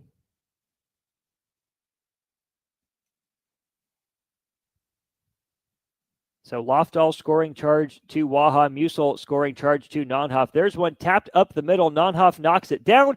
He is unable to complete the play at first base. The throw skips away from the first baseman, Gunnar DeMilt, and Eamon O'Gorman is aboard at second base with 2 outs.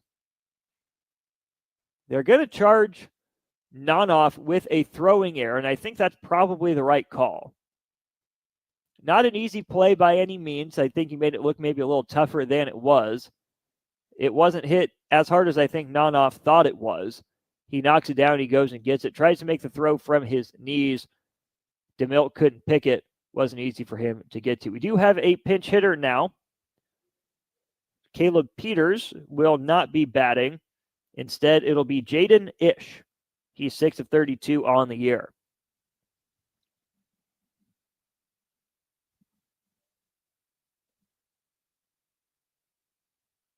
Ish, a right-handed batter.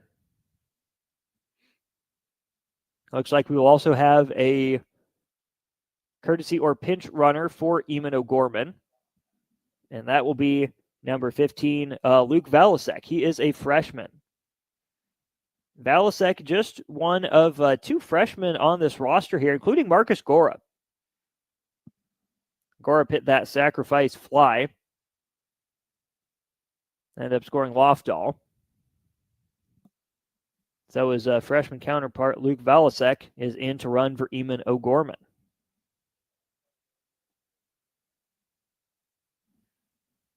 Now here's Jaden Ish at the dish. All right, he takes a breaking ball down. Late move, late decision there by Luke Valasek as the ball skipped away from Throckmorton, who was sitting on it, kind of nesting on top of it. Valasek wasn't sure if he should go or not. Didn't really make up his mind. But Throckmorton decided not to throw it down to third base, and Valasek scampers over. Runner at third, 2 down.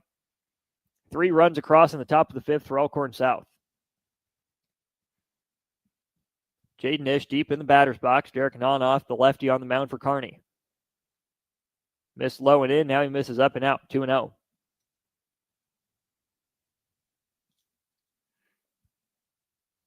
Elkhorn South student section on its feet down the first base line. Here's the 2-0, swung on, grounded to first base, bobbled, but DeMilt scoops it up in the end. He takes it 3 unassisted to end the frame. 3 runs cross the plate for Elkhorn South. They magnify their lead from 2-0 to 3-0. We'll see if the Bearcats have an answer in the bottom half of the 5th. They only have 2 hits they're looking to get on the board. Kearney's home half of the 5th inning next on the ticket. At Raising Cane's, we focus on being the best at one thing and getting it right every time. Which is why every chicken finger meal we serve is marinated, hand-battered, cooked to order, and made just for you. Quality isn't complicated, and our menu is proof. Raising Cane's chicken fingers, one love. Skip the line and order with our app or online. Your possibilities are endless at Doane University. Discovering your life's passion is easier with options, and that's what Doane offers students. Rooted in liberal arts, you can choose from undergraduate and graduate programs, all delivering real-world experience. At Doane, we take a personal approach to education, giving you the guidance you need to own your future. It's not just our innovative learning, it's the feeling of being surrounded by possibilities that makes you different. Apply today at doane.edu/apply. Back to the 2025 State Baseball Tournament on 93.7 The Ticket and theticketfm.com. 5-0 Elkhorn South over Kearney. We're through 4.5 innings. Cal Cooper returns to the mound here for Elkhorn South. For Kearney in the home half of the 5th, it'll be Talon Lewis leading it off in the 8th hole, Jake Bossheimer, and then the top of the order. It was about here that Kearney got its first real rally started in the 3rd inning. Lewis struck out to start the frame. Bossheimer doubled. He reached third base. Tyson Cabela ended up drawing a walk, as did Chase Bentz, but Griffin Novacek and Bryce Anderson both struck out, were unable to bring them home. So here is Talon Lewis against Cal Cooper. This will be his second at bat against the lefty of the game. Lewis, a right-handed batter playing second base today. He goes after the first pitch. Flares it off the end of the bat down the right field line and foul, 0-1. Cal Cooper, just his 61st pitch here in 4+ innings now. Talon Lewis hits .233. He's 7 out of 30 on the season. That one ran inside. Looked like it could have hit him. Turned out of the way just enough, though. Counts even 1-1. Lewis has been very active at second base in the field today. Cooper, deliberate windup. Now he brings it home. Lewis swings and misses at a changeup. 1-2. The changeup to the opposite hand batter. So if you're at the platoon disadvantage as a pitcher, having a pitch that fades away from a batter of the opposite hand goes a long way. Lewis fouls off a fastball. He stays alive. Count is 1-2. Jack Gideon needs a second. Not sure if it clipped him or he's got to retie his glove. He's doing a good job shielding it from us here in the press box. 1-2 the count as Lewis steps back into the box. Cal Cooper on cruise control right now. That one shot off to the right side. Lewis was on it. Another foul ball. Cooper really only had that third inning of trouble. He faced the minimum in the first, gave up a double to Throckmorton, but then struck out the next two batters in the second. And then in the fourth, ground out to third, a pop out to first, and a strikeout. He's got Talon Lewis on the ropes, down 1-0. Frozen with the backdoor breaker. Down goes Talon Lewis on strikes, this time looking. One away, bottom of the fifth. Here's Jake Bosshammer. He doubled in the third inning with one out. He lifted it down the left field line and motored into second. He swings. He got jammed. This is going to be a tough play for the second baseman. Took an extra hop, but up with it. Made it look easy. There it is. Very quickly now, 2 outs in the inning as the second baseman, Caleb Peters, reinserted to play defense after getting pitch hit for, makes the play at second base. So, Lewis down on strikes after a good at bat. Bosshammer goes 4-3. Now, if you're Kearney, back at the top of the order, even with 2 outs, you might want to hope this is a spot to get a rally going. On the day, Tyson Cabela has struck out looking and walked. He's a third baseman today. On the season, he hits .274, 26 out of 95. He'll swing and foul that one off. 0-1. Cooper lost his rhythm, lost his feel for the baseball there in that third inning after that Bosshammer double, but he's really gotten it back since. That breaking ball is low. Cabela didn't buy it on it. 1-1.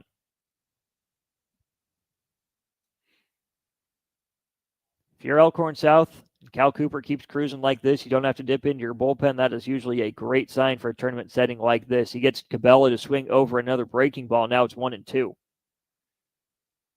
It's pitch number 70 for Cal Cooper. He's one pitch away from getting out of the fifth inning in a really efficient spot.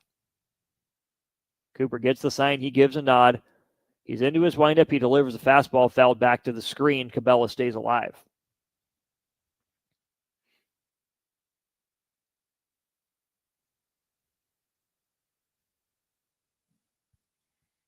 We'll do it again here at 1-2. For the most part, Kearney's done a good job of having competitive at-bats, even if it hasn't resulted on the scoreboard. Cabela pokes that one up the middle. Diving stop by Peters. He pivots, throws to first in time. What a play. Diving up the middle. Backhanded stop by Caleb Peters. He gets pinch hit for the top of the inning. He records 2 outs in the field in the bottom. No runs on no hits. No one left on base for Kearney in the bottom of the fifth. To the visitors' half of the sixth we go. It will be Elkhorn South up to bat. They will bring Gideon, Cooper, and Gindra when we return here on 93.7 The Ticket. At Valentino's, we're on a mission for tradition. On every slice, for every bite. Golden Bay crust, cooked to perfection every time. Savory sweet sauce that's made from our own secret recipe. Load it with the perfect amount of fresh toppings and melty mozzarella cheese. It's the tradition that Nebraskans have come to love. From game day to every day. Valentino's. Taste the tradition. I got to see my brother get married.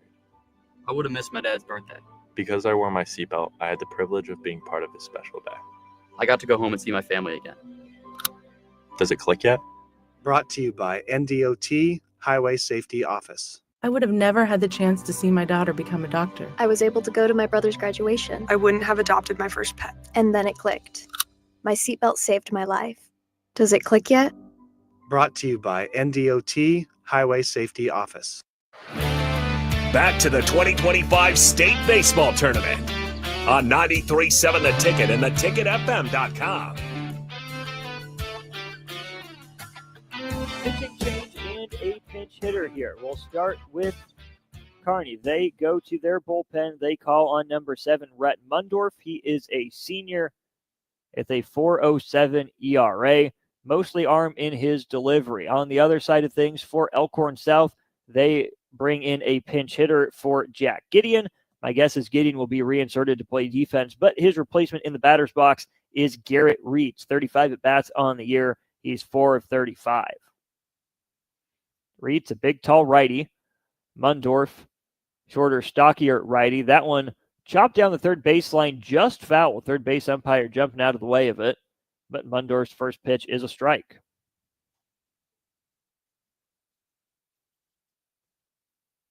Five 0 Elkhorn South leads. We're at the top of the 6th inning here at Tal Anderson Field.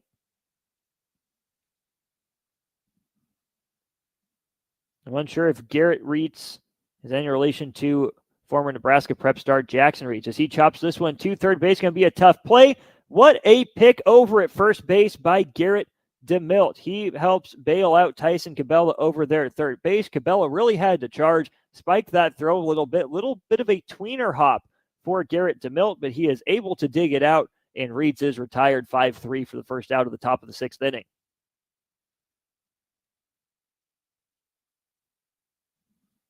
That's a really tough pick over there by Garrett DeMilt. He made it look casual. Here's Cam Cooper, 9-hole hitter. Cooper today has grounded out to the second baseman, Talon Lewis, twice. He watches that fastball from Mundorf sail up and out, ball 1. Yeah, Mundorf really does not have a long stride toward home. He's throwing mostly with his elbow and his arm. He short-armed that one as well, 2-0. Mundorf does hit the outside corner with that fastball. Now it's 2-1. 4.07 ERA for Mundorf on the year. He's tasked with keeping this lead at 5-0. Kearney's had a couple of chances, but not much going offensively. Mundorf delivers to Cooper. He skies this one on the infield. Second baseman Talon Lewis will not get there and really heads up base running. What a situation here at Tal Anderson Field. That ball was skied probably 150 feet in the air by Cam Cooper. It went straight up. Talon Lewis was unable to make the play. It landed on the turf, and I wonder if that wasn't going to roll foul, except that Talon Lewis touched it. And so Cam Cooper, you would say hit a 150-foot double. If you combine the height with the distance, probably about 180 feet combined. He got to second. He had no plans of stopping at first base. The shortstop neglected his duty to cover second. The second baseman ran very far in, ultimately toward the foul line. The first baseman didn't get it. The catcher lost it. So did Mundorf. And there's a really aggressive turnaround first base by Cam Cooper. He was really thinking about an infield triple. Speaking of triples, a guy who's very familiar with those is Brody Gindra, who is now going to be intentionally walked. So 4 at-bats, 9 total bases for Brody Gindra. He had a pair of leadoff triples as well as a double. He draws an intentional walk, so now runners on first and second with one away for Tyler Lofdahl. Lofdahl has singles his last 2 at-bats. First intentional walk I've seen issued here of the state tournament. Not a bad situation to issue one. So Lofdahl the lefty against Mundorf the righty. Still can hardly believe the Cam Cooper double that I just saw. First pitch misses up to Tyler Lofdahl, 1-0.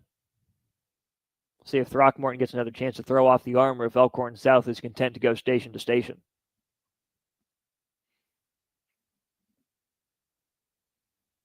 Lofdahl moves his arms, wiggles the bat a little bit. Mundorf, quick peek to second base. Now a second one. He brings it home inside. Lofdahl didn't want to swing, wasn't convicted in it, but he did anyways, fouls it off 1-1. You can kind of see Lofdahl's thought process there. He knew that pitch was coming inside. Didn't really want to swing at it. Said, well, you know what? Maybe I can do something with it. Turns out he couldn't. He chopped it foul right at home plate. 1-1 count, 1 out. Runners on first and second for Elkhorn South. Here's Mundorf's pitch. Lofdahl squares the bunt. Gets away from the catcher. No, turns out it hits Lofdahl on the foot. Hits him on the back foot. Bounds up the first base line. So you have Cooper and Gindra moving up 90 feet for free. Lofdahl paid a price for his 90, though. He's hopping around at first base. I'm sure that's not comfortable. Fastball off the back foot. But no signal to the dugout, so it looks like Lofdahl's gonna run it off. So an infield double, an intentional walk, and now a hit by pitch. And that brings up Owen Musil. He's got a sac fly RBI and an RBI single. He walked his last at bat, made it all the way to third base. Mundorf comes set. He's at the belt. Musil watches this one bounce in front of home plate. He told Cam Cooper to slam on the brakes. Bases loaded, 1 out. We're at the top of the 6th inning. Elkhorn South leads Kearney 5-0. Now conversation between Elkhorn South and the dugout. Looks like we are going to end up getting a pinch runner. So Lofdahl does exit the game after getting hit by the pitch on the foot. Charles Dickmeyer, number 11, in to run for him. He's scored 8 runs on the year.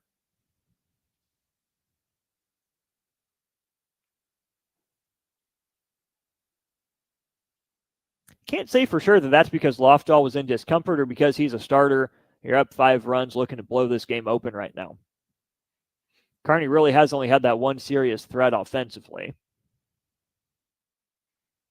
We will wait and see on Lofdahl. But here's Owen Musil.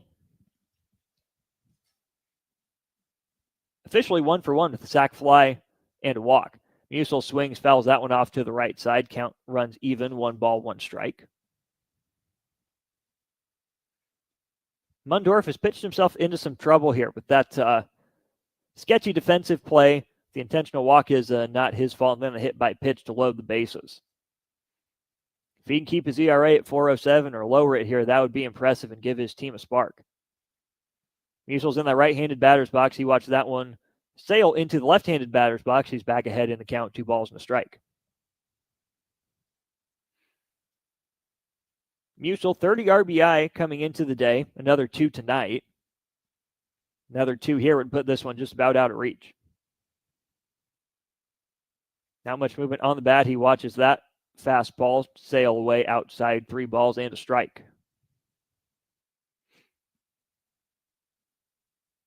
Mundorf is not close right now. He stares into the mid of Throckmorton. He gets the sign. Comes set deliberately. Peeks at Cooper at third base. Now brings home the 3-1. Musil swings, fouls it back to the screen, counts full.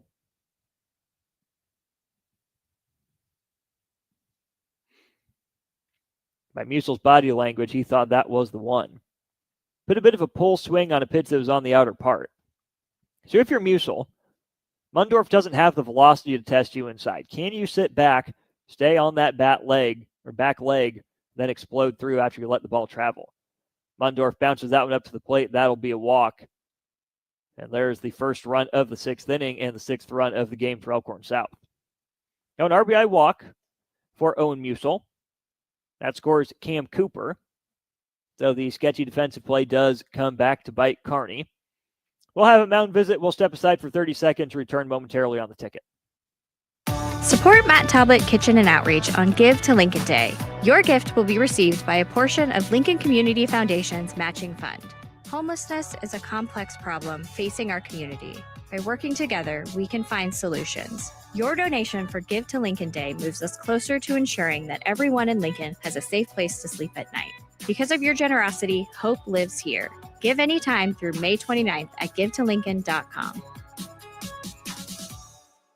Jumpstart your summer to the max. Walk into any Max Tan in Lincoln and get a $5 standing tan session or a $5 red light wellness booth session. Your summer tan starts today with $5 sessions at Max Tan with 3 Lincoln locations. Back to the 2025 State Baseball Tournament on 93.7 The Ticket and theticketfm.com. So Rhett Mundorf has the encouragement he needs. We'll see. Austin Norman back with you here at Tal Anderson Field. We're in the top of the 6th inning. It's 6-0 Elkhorn South. Mundorf gets a call on the low inside corner, strike one. Here's Marcus Gorup. He's a freshman. Batting cleanup for the Elkhorn South Storm. Flown out to right twice, struck out looking. One of his flyouts to right, though, was a sacrifice fly. He watches that breaking ball bounce in front of the plate, counts even 1 ball, 1 strike. Gorup, a freshman, hits .355 on the season. He's driven in 13 runs, gone deep once. He's one of 2 freshmen on the roster for the Storm. The other is Luke Valasek, who came in to pinch run. There's a tapper, and it's going to get past Mundorf. He had that one teed up for him, but Rhett Mundorf just missed it, and that's going to do it for him. His head coach is out of the dugout. Let's go ahead and step aside for 90 seconds here on the ticket as we get ready for a pitching change. With UBT, you've got total control over your money. Like Doug, who runs his game day tailgate like a well-oiled machine. I got burgers, brats, chicken, dogs, plus all the fixins.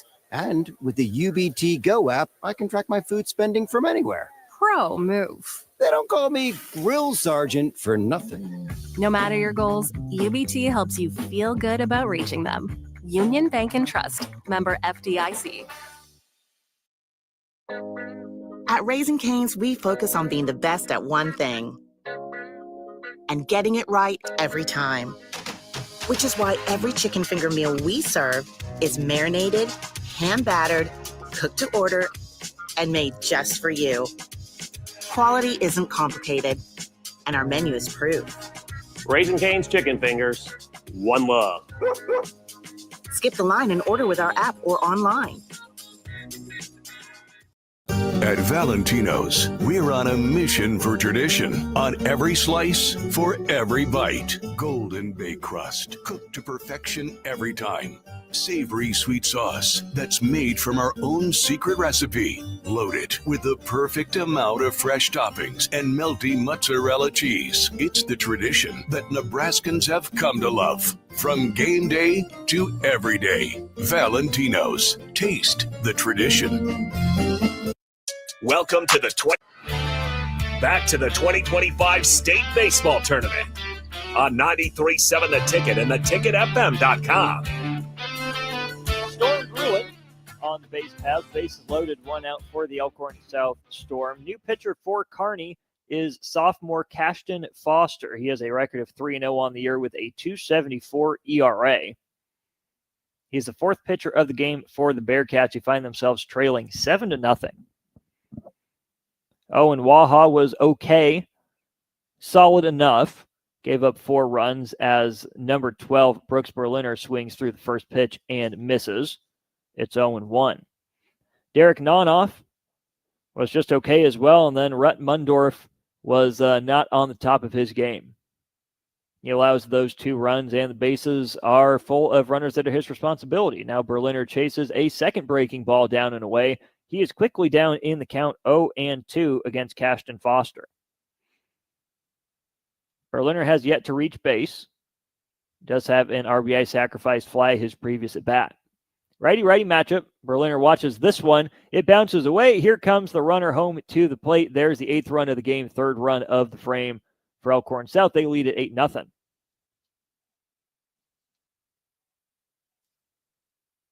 Run rule is 10 runs at any point after the 4th and a half inning, as long as each team has had a chance to bat the same number of times. We are approaching that right now. Runners at second and third, and only one out.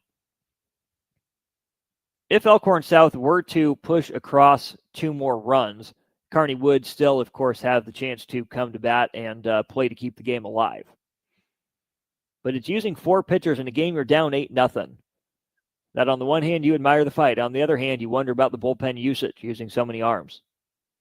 Foster delivers. He strikes Berliner out. He goes to a knee. So there's the second out of the frame. Kearney 1 out closer to getting out of the jam. 4 pitches and a strikeout for Cashton Foster.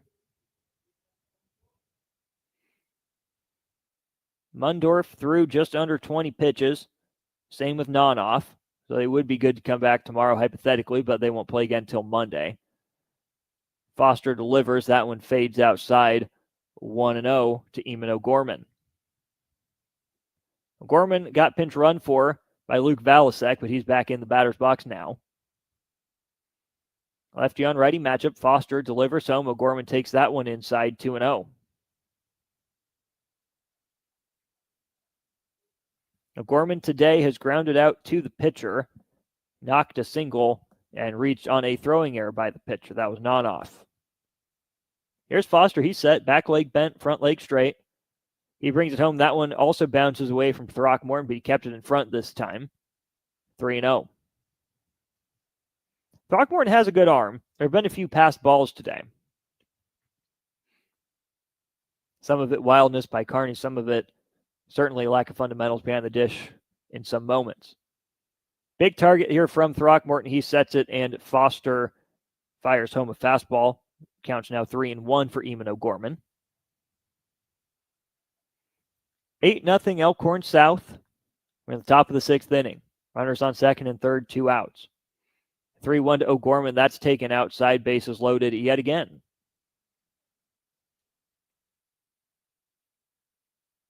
So O'Gorman's second time on base.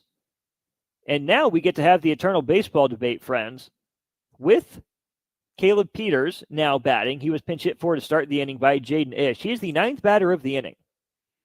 Has Elkhorn South batted around, or does the next batter need to come to the plate to bat around? If you ask me, all 9 batters step up to the dish. That is good enough for me to say they batted around. So Peters takes a strike. Ish grounded out 3 unassisted for him in the previous plate appearance. Bases loaded, 2 outs here in the top of the 6th. Peters swings through. That fastball. Count is now heavily in favor of Cashton Foster at 0-2. If you're Foster, you don't mess around. No chase pitch, go right at him. See what Foster does. He said he's ready to bring it home. The 0-2. Breaking ball caught the outside corner, strike 3. So Cashton Foster strands the bases loaded. Wild pitch or pass ball does get by Throckmorton, and a run scores. 3 runs in the inning. It is 8-0 Elkhorn South, headed to the bottom of the 6th. Can Kearney muster a rally? Is there a spark of life in the bats for the Bearcats? We'll see right after this on the ticket. Garage doors can break down or quit working at the worst times. At Doors Plus, they understand that a broken garage door sometimes means repair and not replace. Sometimes, all you need to make your door like new again is a few bolts, a realignment, or even a new balance. Trust the pros at Doors Plus to handle your garage door repair the right way so you can get on with your busy schedule. Visit them online at DoorsPlusLLC.com or give them a call today at 402-590-5800. Doors Plus. Garage doors and more. Your possibilities are endless at Doane University. Discovering your life's passion is easier with options, and that's what Doane offers students. Rooted in liberal arts, you can choose from undergraduate and graduate programs, all delivering real-world experience. At Doane, we take a personal approach to education, giving you the guidance you need to own your future. It's not just our innovative learning, it's the feeling of being surrounded by possibilities that makes you different. Apply today at doane.edu/apply. Back to the 2025 State Baseball Tournament on 93.7 The Ticket and theticketfm.com. We're in the bottom of the 6th inning here at Tal Anderson Field between 72nd and 68th-ish and Center Streets. Austin Orman with you. Nick Sainert will be back on the call for tomorrow morning's game. I think I'm going to try to make it up here to Tal for the first game. Then it'll be Nick for the final three. Now, turnabout's fair play. Nick did the first one today, left the last three with me. I'll do the same to him tomorrow. Cal Cooper still on cruise control. He gets a swinging strike for his first pitch here of the bottom of the sixth. It's Bentz, Novacek, and Anderson, 2, 3, 4 for Kearney in their lineup as Cooper's fastball touches the outside corner. He's quickly ahead 0-2. Bentz on the day, a backwards K and a walk. Cooper's fastball, this one's lifted in the air, shallow left center field. Is it in the triangle? It is. It falls down. No communication there. That'll be a single leading off the bottom of the sixth inning for Chase Bentz. Perfectly placed. Didn't hit it hard, but hit it well. Leadoff single for Chase Bentz. He's 1 for 2 on the day. So here's Griffin Novacek. Novacek struck out looking for the second out of the third inning with the bases loaded. And that's a killer for Kearney because Novacek's one of the better hitters in the state. 323 average, 6 long balls, and 28 runs driven in on the year for him. He watches this one bounce away. Bentz is going to try for second. He gets there. Gideon kept it in front, but it bounded a little too far away from him as he tried to scoop it. So Bentz gets a free 90 feet. He's in scoring position now for Novacek, who again leads Kearney with those 28 runs batted in. Lefty-lefty matchup. It's 1-0. Cooper ready to bring it home. He kicks and delivers. Breaking ball in on the fists. All that Novacek can do with that one is flip it foul down the left field line.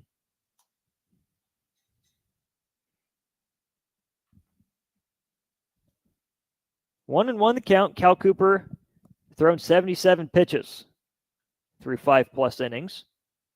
Outside of that third inning, he's looked really good.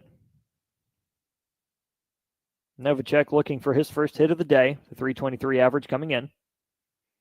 Outfield playing him deep, pretty respectful.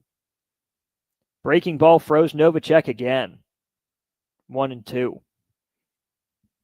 Novacek has had some trouble with that breaking ball. As a lefty, it looks like it's going to come at you, but you got to believe, you got to trust that when you pick up that spin out of his hand, it's going to break and hang up over the plate.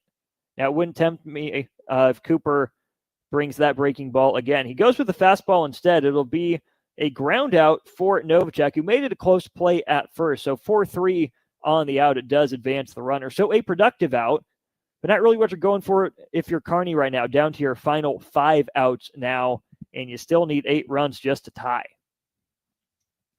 Either way, Bentz does move up to third base after we'll give him credit for the stolen base, and then the 4-3 by Novacek. Now here's Bryce Anderson. Anderson struck out swinging to extinguish the bases loaded threat for Kearney in that third inning. Another lefty-lefty matchup. Anderson goes after a high heater. He doesn't connect. 0-1.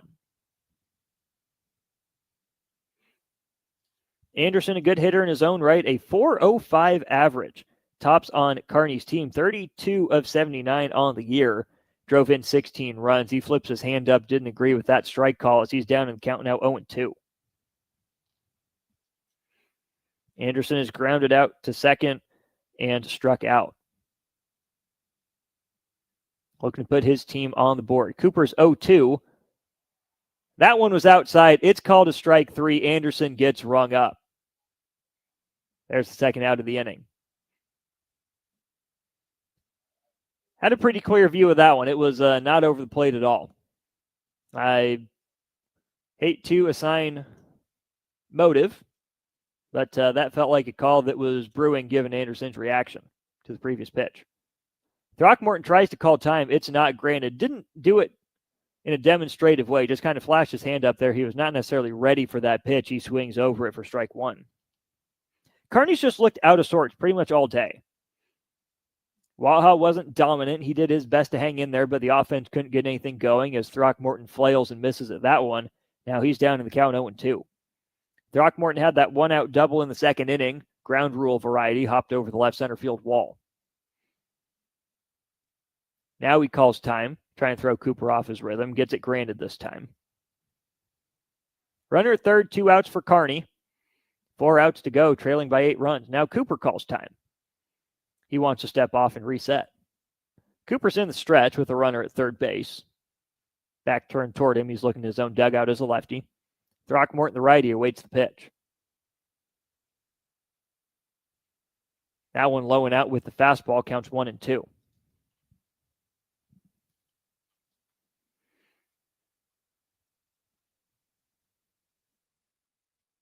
Ten strikeouts on the night for Cal Cooper. Southpaw delivers. There's number 11. Throckmorton swings through the fastball. Jack Gideon squeezes it. So that will end the bottom of the 6th inning. We head to the top of the 7th. Elkhorn South looking for any insurance. Not that they're going to need it, but this is baseball after all. We'll bring you the 7th inning of our final game of the day here from Tal Anderson Field in just a moment. Prashawn Jackson here for Bauer Underground, who has been serving local contractors and utility contractors all across the state since 1997. When you see the black and white trucks, you know the baddest dudes in the business have arrived. Bauer is currently looking for equipment operators, laborers, diesel mechanics, and aerial linemen. Join the brotherhood built on hard work, authentic people, and pedigree of success. Bauer, a family-friendly company who reminds you, go Big Red! Give your furnace a break with the help of Heartland of Nebraska Windows. Heartland of Nebraska Windows offers a free estimate, full window replacements, all vinyl triple pane windows, and a lifetime warranty of everything, while still keeping their prices affordable. Sounds too good to be true, right? Heartland of Nebraska Windows is locally and family owned with their own team of installers. Give the window experts at Heartland of Nebraska Windows a call today at 402-430-3852 or visit them online at heartlandofnebraskawindows.com. Elevate your home or business with the help of Heartland of Nebraska Windows today. This is Lincoln's home for sports talk on the FM dial. Also online at theticketfm.com. On the internet. KNTK FM Firth, 93.7 The Ticket. Back to the 2025 State Baseball Tournament on 93.7 The Ticket and theticketfm.com. 8-0 Elkhorn South over Kearney. It's the 6th-seeded Storm leading the 3rd-seeded Bearcats. Elkhorn South has had Kearney's number at the state tournament. Both previous times that Kearney's qualified for state, Elkhorn South has beaten them. I'm Austin Orman, Jackson Kleinschmidt holding things down back in Lincoln. Here's the pitch from Foster. That's a fastball that misses up and in, 1-0. Jack Gideon back at the plate. He's the catcher for the Storm. Swings through that one, 1-1. Garrett Reitz grounded out to third for Jack Gideon to start the 6th inning. So Gideon himself is 0 for 1 with a strikeout looking and a walk. He flares this one out to the right side. Nice play over there at first base by Gunnar DeMilt. He was up against the screen, up against the padding of the side wall. Didn't phase him, didn't bother him. He makes the catch for the first out of the inning. Now here's Cam Cooper. Cooper got the party started as the second batter of last inning. He had that infield double. Not sure we will see that again all state tournament long. Great hustle, though, by Cam Cooper at the bottom of the order led to a 3-run inning for his team. He takes a fastball over the outside corner for strike 1. Coming into the day, Cam Cooper, the batting average of .280, scored 10 runs. He came around to score. That one deflected off the glove of Foster. Lewis had a chance at it, but he took his eye off the ball. He knew he was going to have to rush it to be able to get Cooper. Rushed it just a little bit too much. They're going to give an error on that play. I'll have to think about that one. On the one hand, Foster kind of short-armed it. He probably could have had it to begin with. It deflected off his glove. Took a pretty friendly hop, all things considered, right to Talon Lewis, who took his eye off the ball. But either way, I am not the official scorer. It's going to go down as an error. That brings Brody Gindra to the plate. Gindra was intentionally walked in the 6th inning because of his exploits in the 1st, 3rd, and 5th. Leadoff triple, double, leadoff triple. Gindra scored 2 runs today. He's watched the first 2 pitches go by. One was a ball, and this most recent one was a strike. So Cooper reaches on an E. I don't even know who to charge that one to, so I will not even slap a number next to it. Foster's pickoff throw to first, not in time. Ginger calls time. Had his hand up the entire time, but didn't stop Foster from throwing over to first base. Ginger's in the box, ready to go. Foster's on the mound. He comes set. Cooper a non-threatening lead at first. Foster brings it home. Here's another one ripped down the line by Gindra. This ought to be extra bases as well. Yes, it will be. The left fielder had to go to a knee to cut that one off. And so Brody Gindra's scorching night continues. 2 triples, 2 doubles for him. He's at second base with 1 away. That was another one. Just flicked down the left field line. Really good speed by Gindra playing it short. Cam Cooper knew that Brody Gindra was thinking 2 out of the box. Aggressive base running by him, going first to third on a little flare down the left field line. So now second and third, only 1 away. Not Tyler Lofdahl. He has been pinch hit for after we get a sec here. It was the guy that pinch ran for him, Charles Dickmeyer. Dickmeyer is a junior, 273 hitter. He's 6'4", 422 on the year, driven in 3. Ball 1 outside from Foster. Here comes the second pitch, swung on, fouled off the ankle. Dickmeyer still running it out. That was definitely off his ankle, but he kept running. They played it out. First base umpire called him out. And now the home plate umpire is going to confirm that call.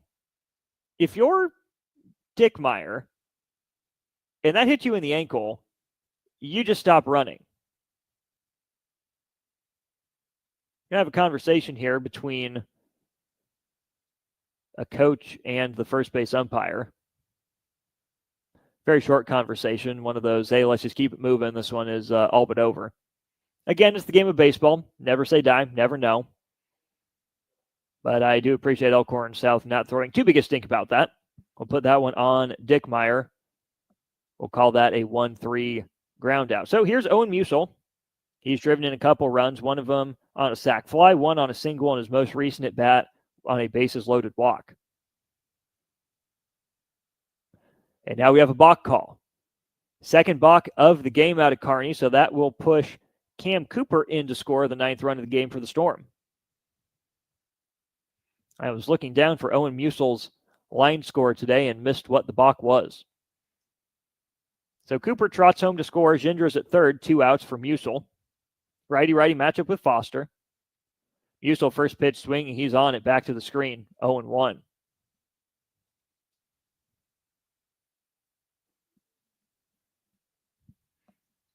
Nine runs on 10 hits and 5 Kearney errors for Elkhorn South.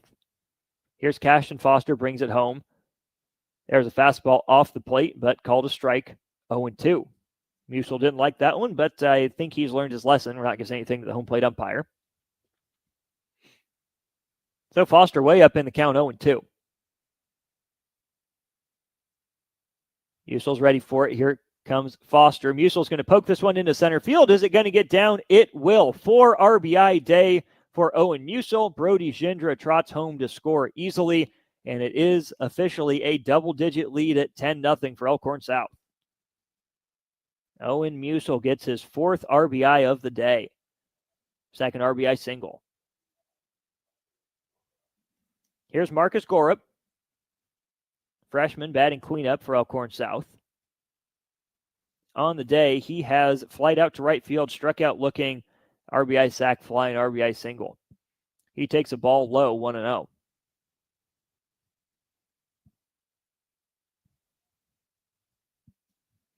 Foster set. That one nearly hit Gorup, but he jumps back out of the way, 2-0. Now 10 runs on 11 hits for the Storm. Gorup a righty, Foster a righty, brings it home. Gorup chops this one between his third base coach and the foul line. Now 2-1.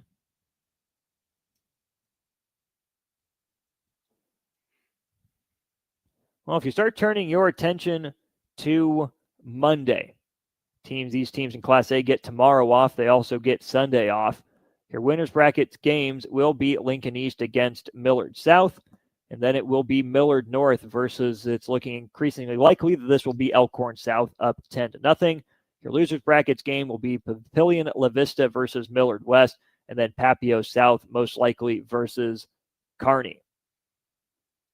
2 more foul balls off the bat of Marcus Gorup as I explain the bracket to you. Tomorrow, here at Tal Anderson Field, we'll have some Class B action. Class C also gets started at Frick Field in Papillion.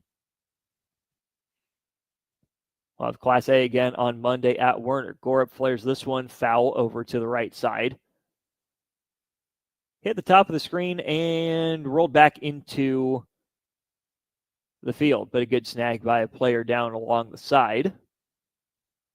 So still 2-2. Excited to get a look at Class B. No Norris in the state tournament, which makes it feel like a pretty wide open field in Class B. First time since I think 2010 that the Titans won't feature in the Class B state tournament. They ended up losing their district final and were not ahead on wild card points. So it was Waverly and Ralston that got the wild cards in Class B. Norris Titans are staying home. Gorup's battling, staying alive with the 2-2 count. Can Cashton Foster put him away? No, that one goes to the backstop. Owen Musel is going to move up 90 feet to second base. Foster overthrew that fastball. Throckmorton didn't have much of a chance to stop it. Now it's 3-2.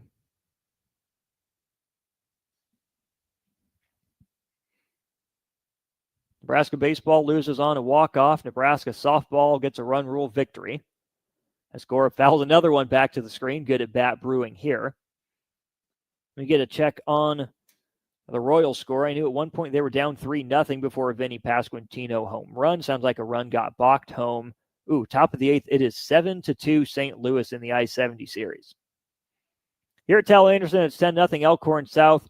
Gorup watches strike 3. Throckmorton drops it. He'll make the throw down to first base, and that will retire the side. 2 more runs for Elkhorn South. They're up double digits. Kearney has 3 outs left to make a miracle happen. We'll be back for the bottom of the 7th inning right after this on the ticket. When daily energy fades and your drive just isn't what it used to be, Game Day Men's Health helps you step back into top form. Game Day Men's Health is one of the country's fastest growing clinics, and they focus on men's wellness, providing customized solutions with professionalism and privacy in mind. Testosterone optimization, weight management, vitamin injections, and shockwave therapy are just a few of the many things they offer. Restore your energy and rediscover confidence with the help of Game Day Men's Health, because every man deserves to feel his best every day. Visit them online at GameDayMen'sHealth.com today or in person at one of their 2 locations in Omaha.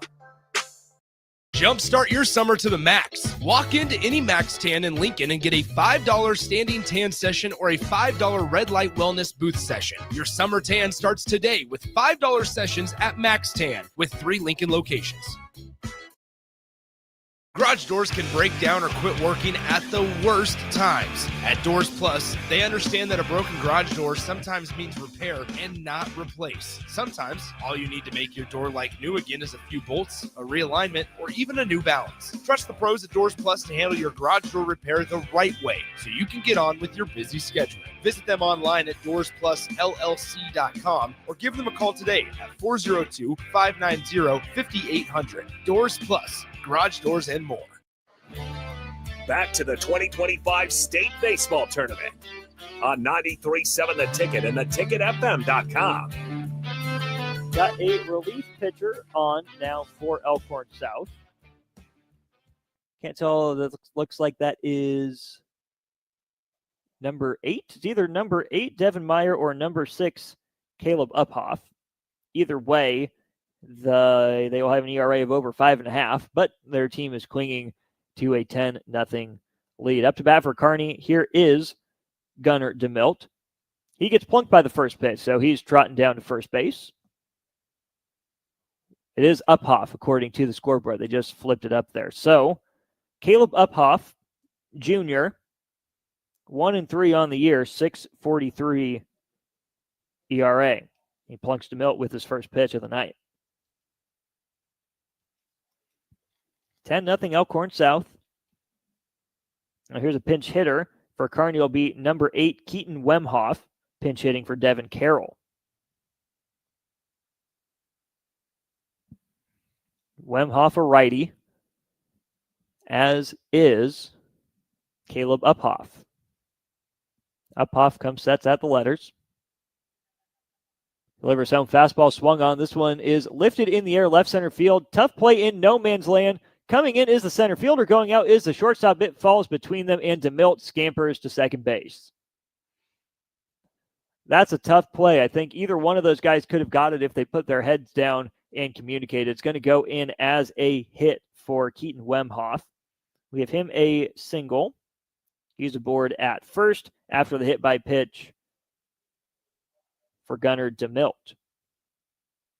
So runners on first and second, nobody out. Here now is number 5 for Kearney, another pinch hitter. This is Charles Loof. He's batting for Talon Lewis. So Charles Loof this season has had 11 at-bats. He's 3 for 11, but he has scored 10 runs. Lanky righty in the batter's box. Watches that fastball low and out, ball 1.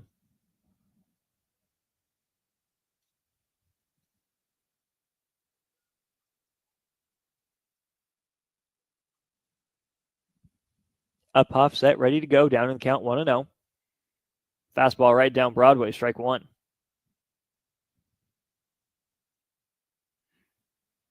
So 4 pitches in, we already have 2 base runners here off Caleb Uphoff. Charles Loof, the pinch hitter for Talon Lewis in the batter's box. We'll have another pinch hitter, and we won't, just kidding. They have Bosshamer out there with the bat. Loof wasn't convicted on that swing, but he did it anyways. Now he's down in the count 1-2. Kearney trails 10-0, their third appearance all time at Class A state baseball. Elkhorn South's been a regular. Breaking ball. Didn't break enough. 2-2. Tried the front door, just missed. First and second, nobody out for Kearney. Uphoff gets the sign. He nods. He's ready to go. He comes set, about letter high. Big leg kick. Brings it home. Loof shoots this one down the right side. Could this score a run for Kearney? They're going to wave DeMilt home. So it took 6+ innings, but Kearney is on the board. The hit by pitch from DeMilt turns into a run. That's an RBI single off the bat of Charles Loof in a pinch hit situation. Wemhoff stopped at second. So, same situation, first and second, and no one down. Here's Jake Bosshamer. Only his third at bat of the day. He's doubled and grounded out to second base.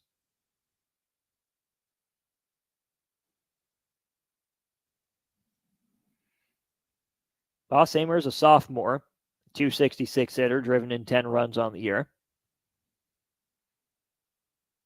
First pitch from Uphoff. True, strike 1.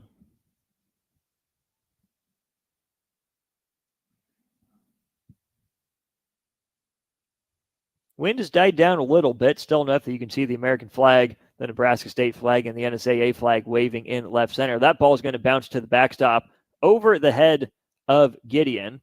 So runners move up to second and third. Second and third, nobody out for Jake Bosshamer. And the lineup's going to flip over to the top for Kearney. Tyson Cabell has had a tough day, but Chase Benz has been on base a couple times. A little conversation here between Brody Gindra and Caleb Uphoff. Trying to settle him down. It's a 1-1 count. Bosshamer does some bat circles with that left arm of his. He waits the 1-1 from Uphoff. Uphoff kicks and deals. Way outside. 2-1.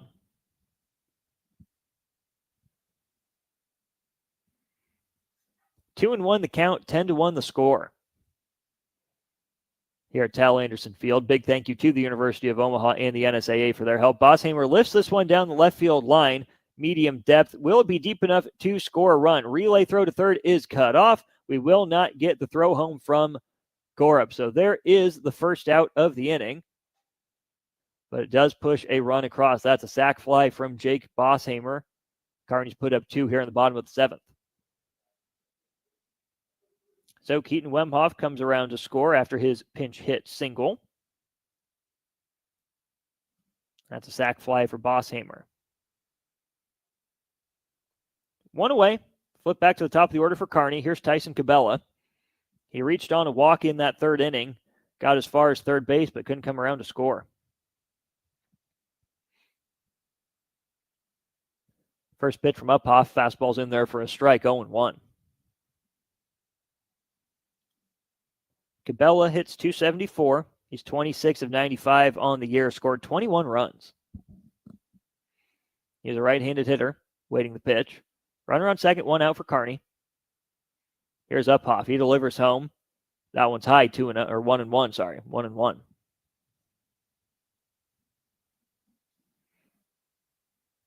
Mentioned I'd get you a Kansas City Royals update. It's 8-2 in the bottom of the 8th. Cole Reagans gave up 4 runs. John Schreiber gave up 3. Chris Stratton's allowed 1.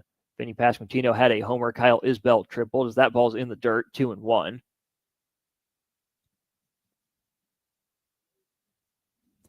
Nebraska baseball, as far as I can tell, is locked into the Big Ten tournament. Seeding still to be determined after tomorrow's game. Huskers had about a 2-hour rain delay.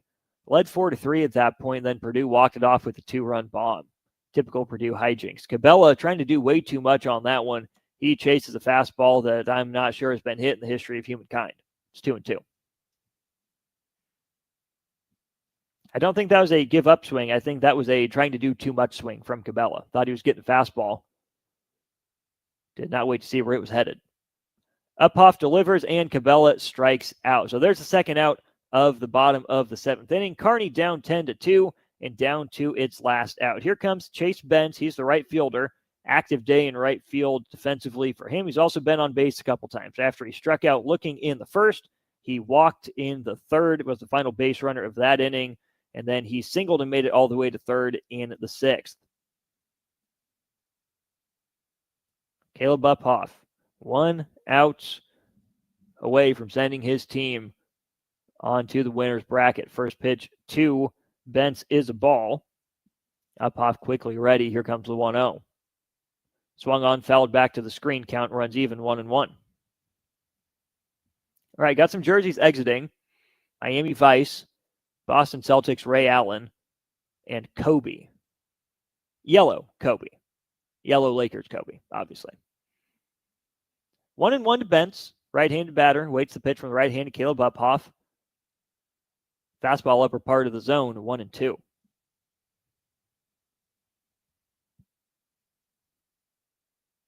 Elkhorn South 1 strike away from advancing to the winner's bracket and its 3rd win over Kearney in state tournament history. There's a breaking ball. That one's at the shoulders, 2-2.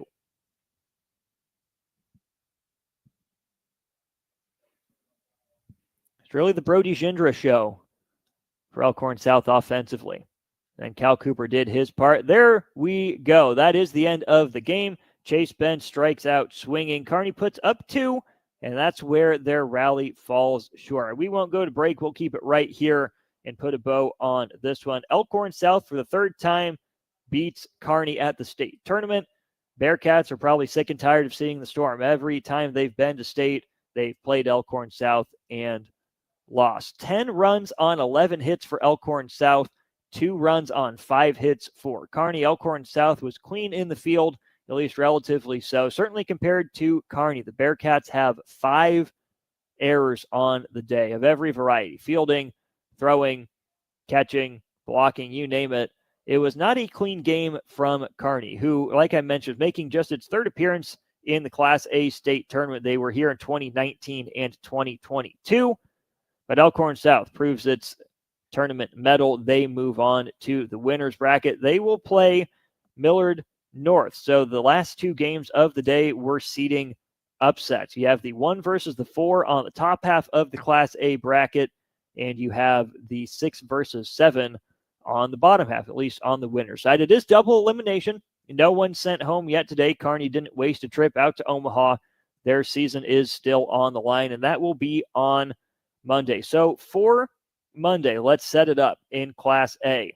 At 4 p.m., you'll have Game 7 of the Class A bracket between Lincoln East and Millard South. That'll be at Werner Park. Then at 7 p.m., it will be that Millard North versus Elkhorn South game. 1 p.m. at Werner on Monday will be this loser's bracket game between Papio South and Kearney. And the early game on Monday at Werner will be Papillion La Vista versus Millard West. But we won't turn our attention to Class A until Monday because tomorrow we got more state baseball tournament action, but this time in Class B. Number 1 seed Scott will host number 8 seed Hastings right here at Tal Anderson Field. That will be followed up by Waverly versus Gretna East. The afternoon games will be Bennington versus Seward and then Ralston versus Gross. Same schedule, 10, 1, 4, and 7 for high school state baseball here at Tal Anderson Field. For Nick Sainert and for Jackson Kleinschmidt, a big thank you to those two, as well as Jake Bachhoven for their work keeping things running back at the studio. This is Austin Orman saying so long and good night from Tal Anderson Field. Take control of your health with the DASH scan at Advanced Medical Imaging. The DASH scan is a full-body MRI designed for advanced health screening. This dynamic approach provides exceptionally sharp images across multiple organ systems, helping to detect potential concerns early. With minimal radiation and no invasive procedures, the DASH scan offers a safe, comprehensive look at your health. Plus, results are delivered faster than ever, giving both patients and physicians confidence in screening and diagnosis. Your health is too important to wait. Schedule your DASH scan today at Advanced Medical Imaging. Visit amimaging.com or call 402-484-6677 to learn more.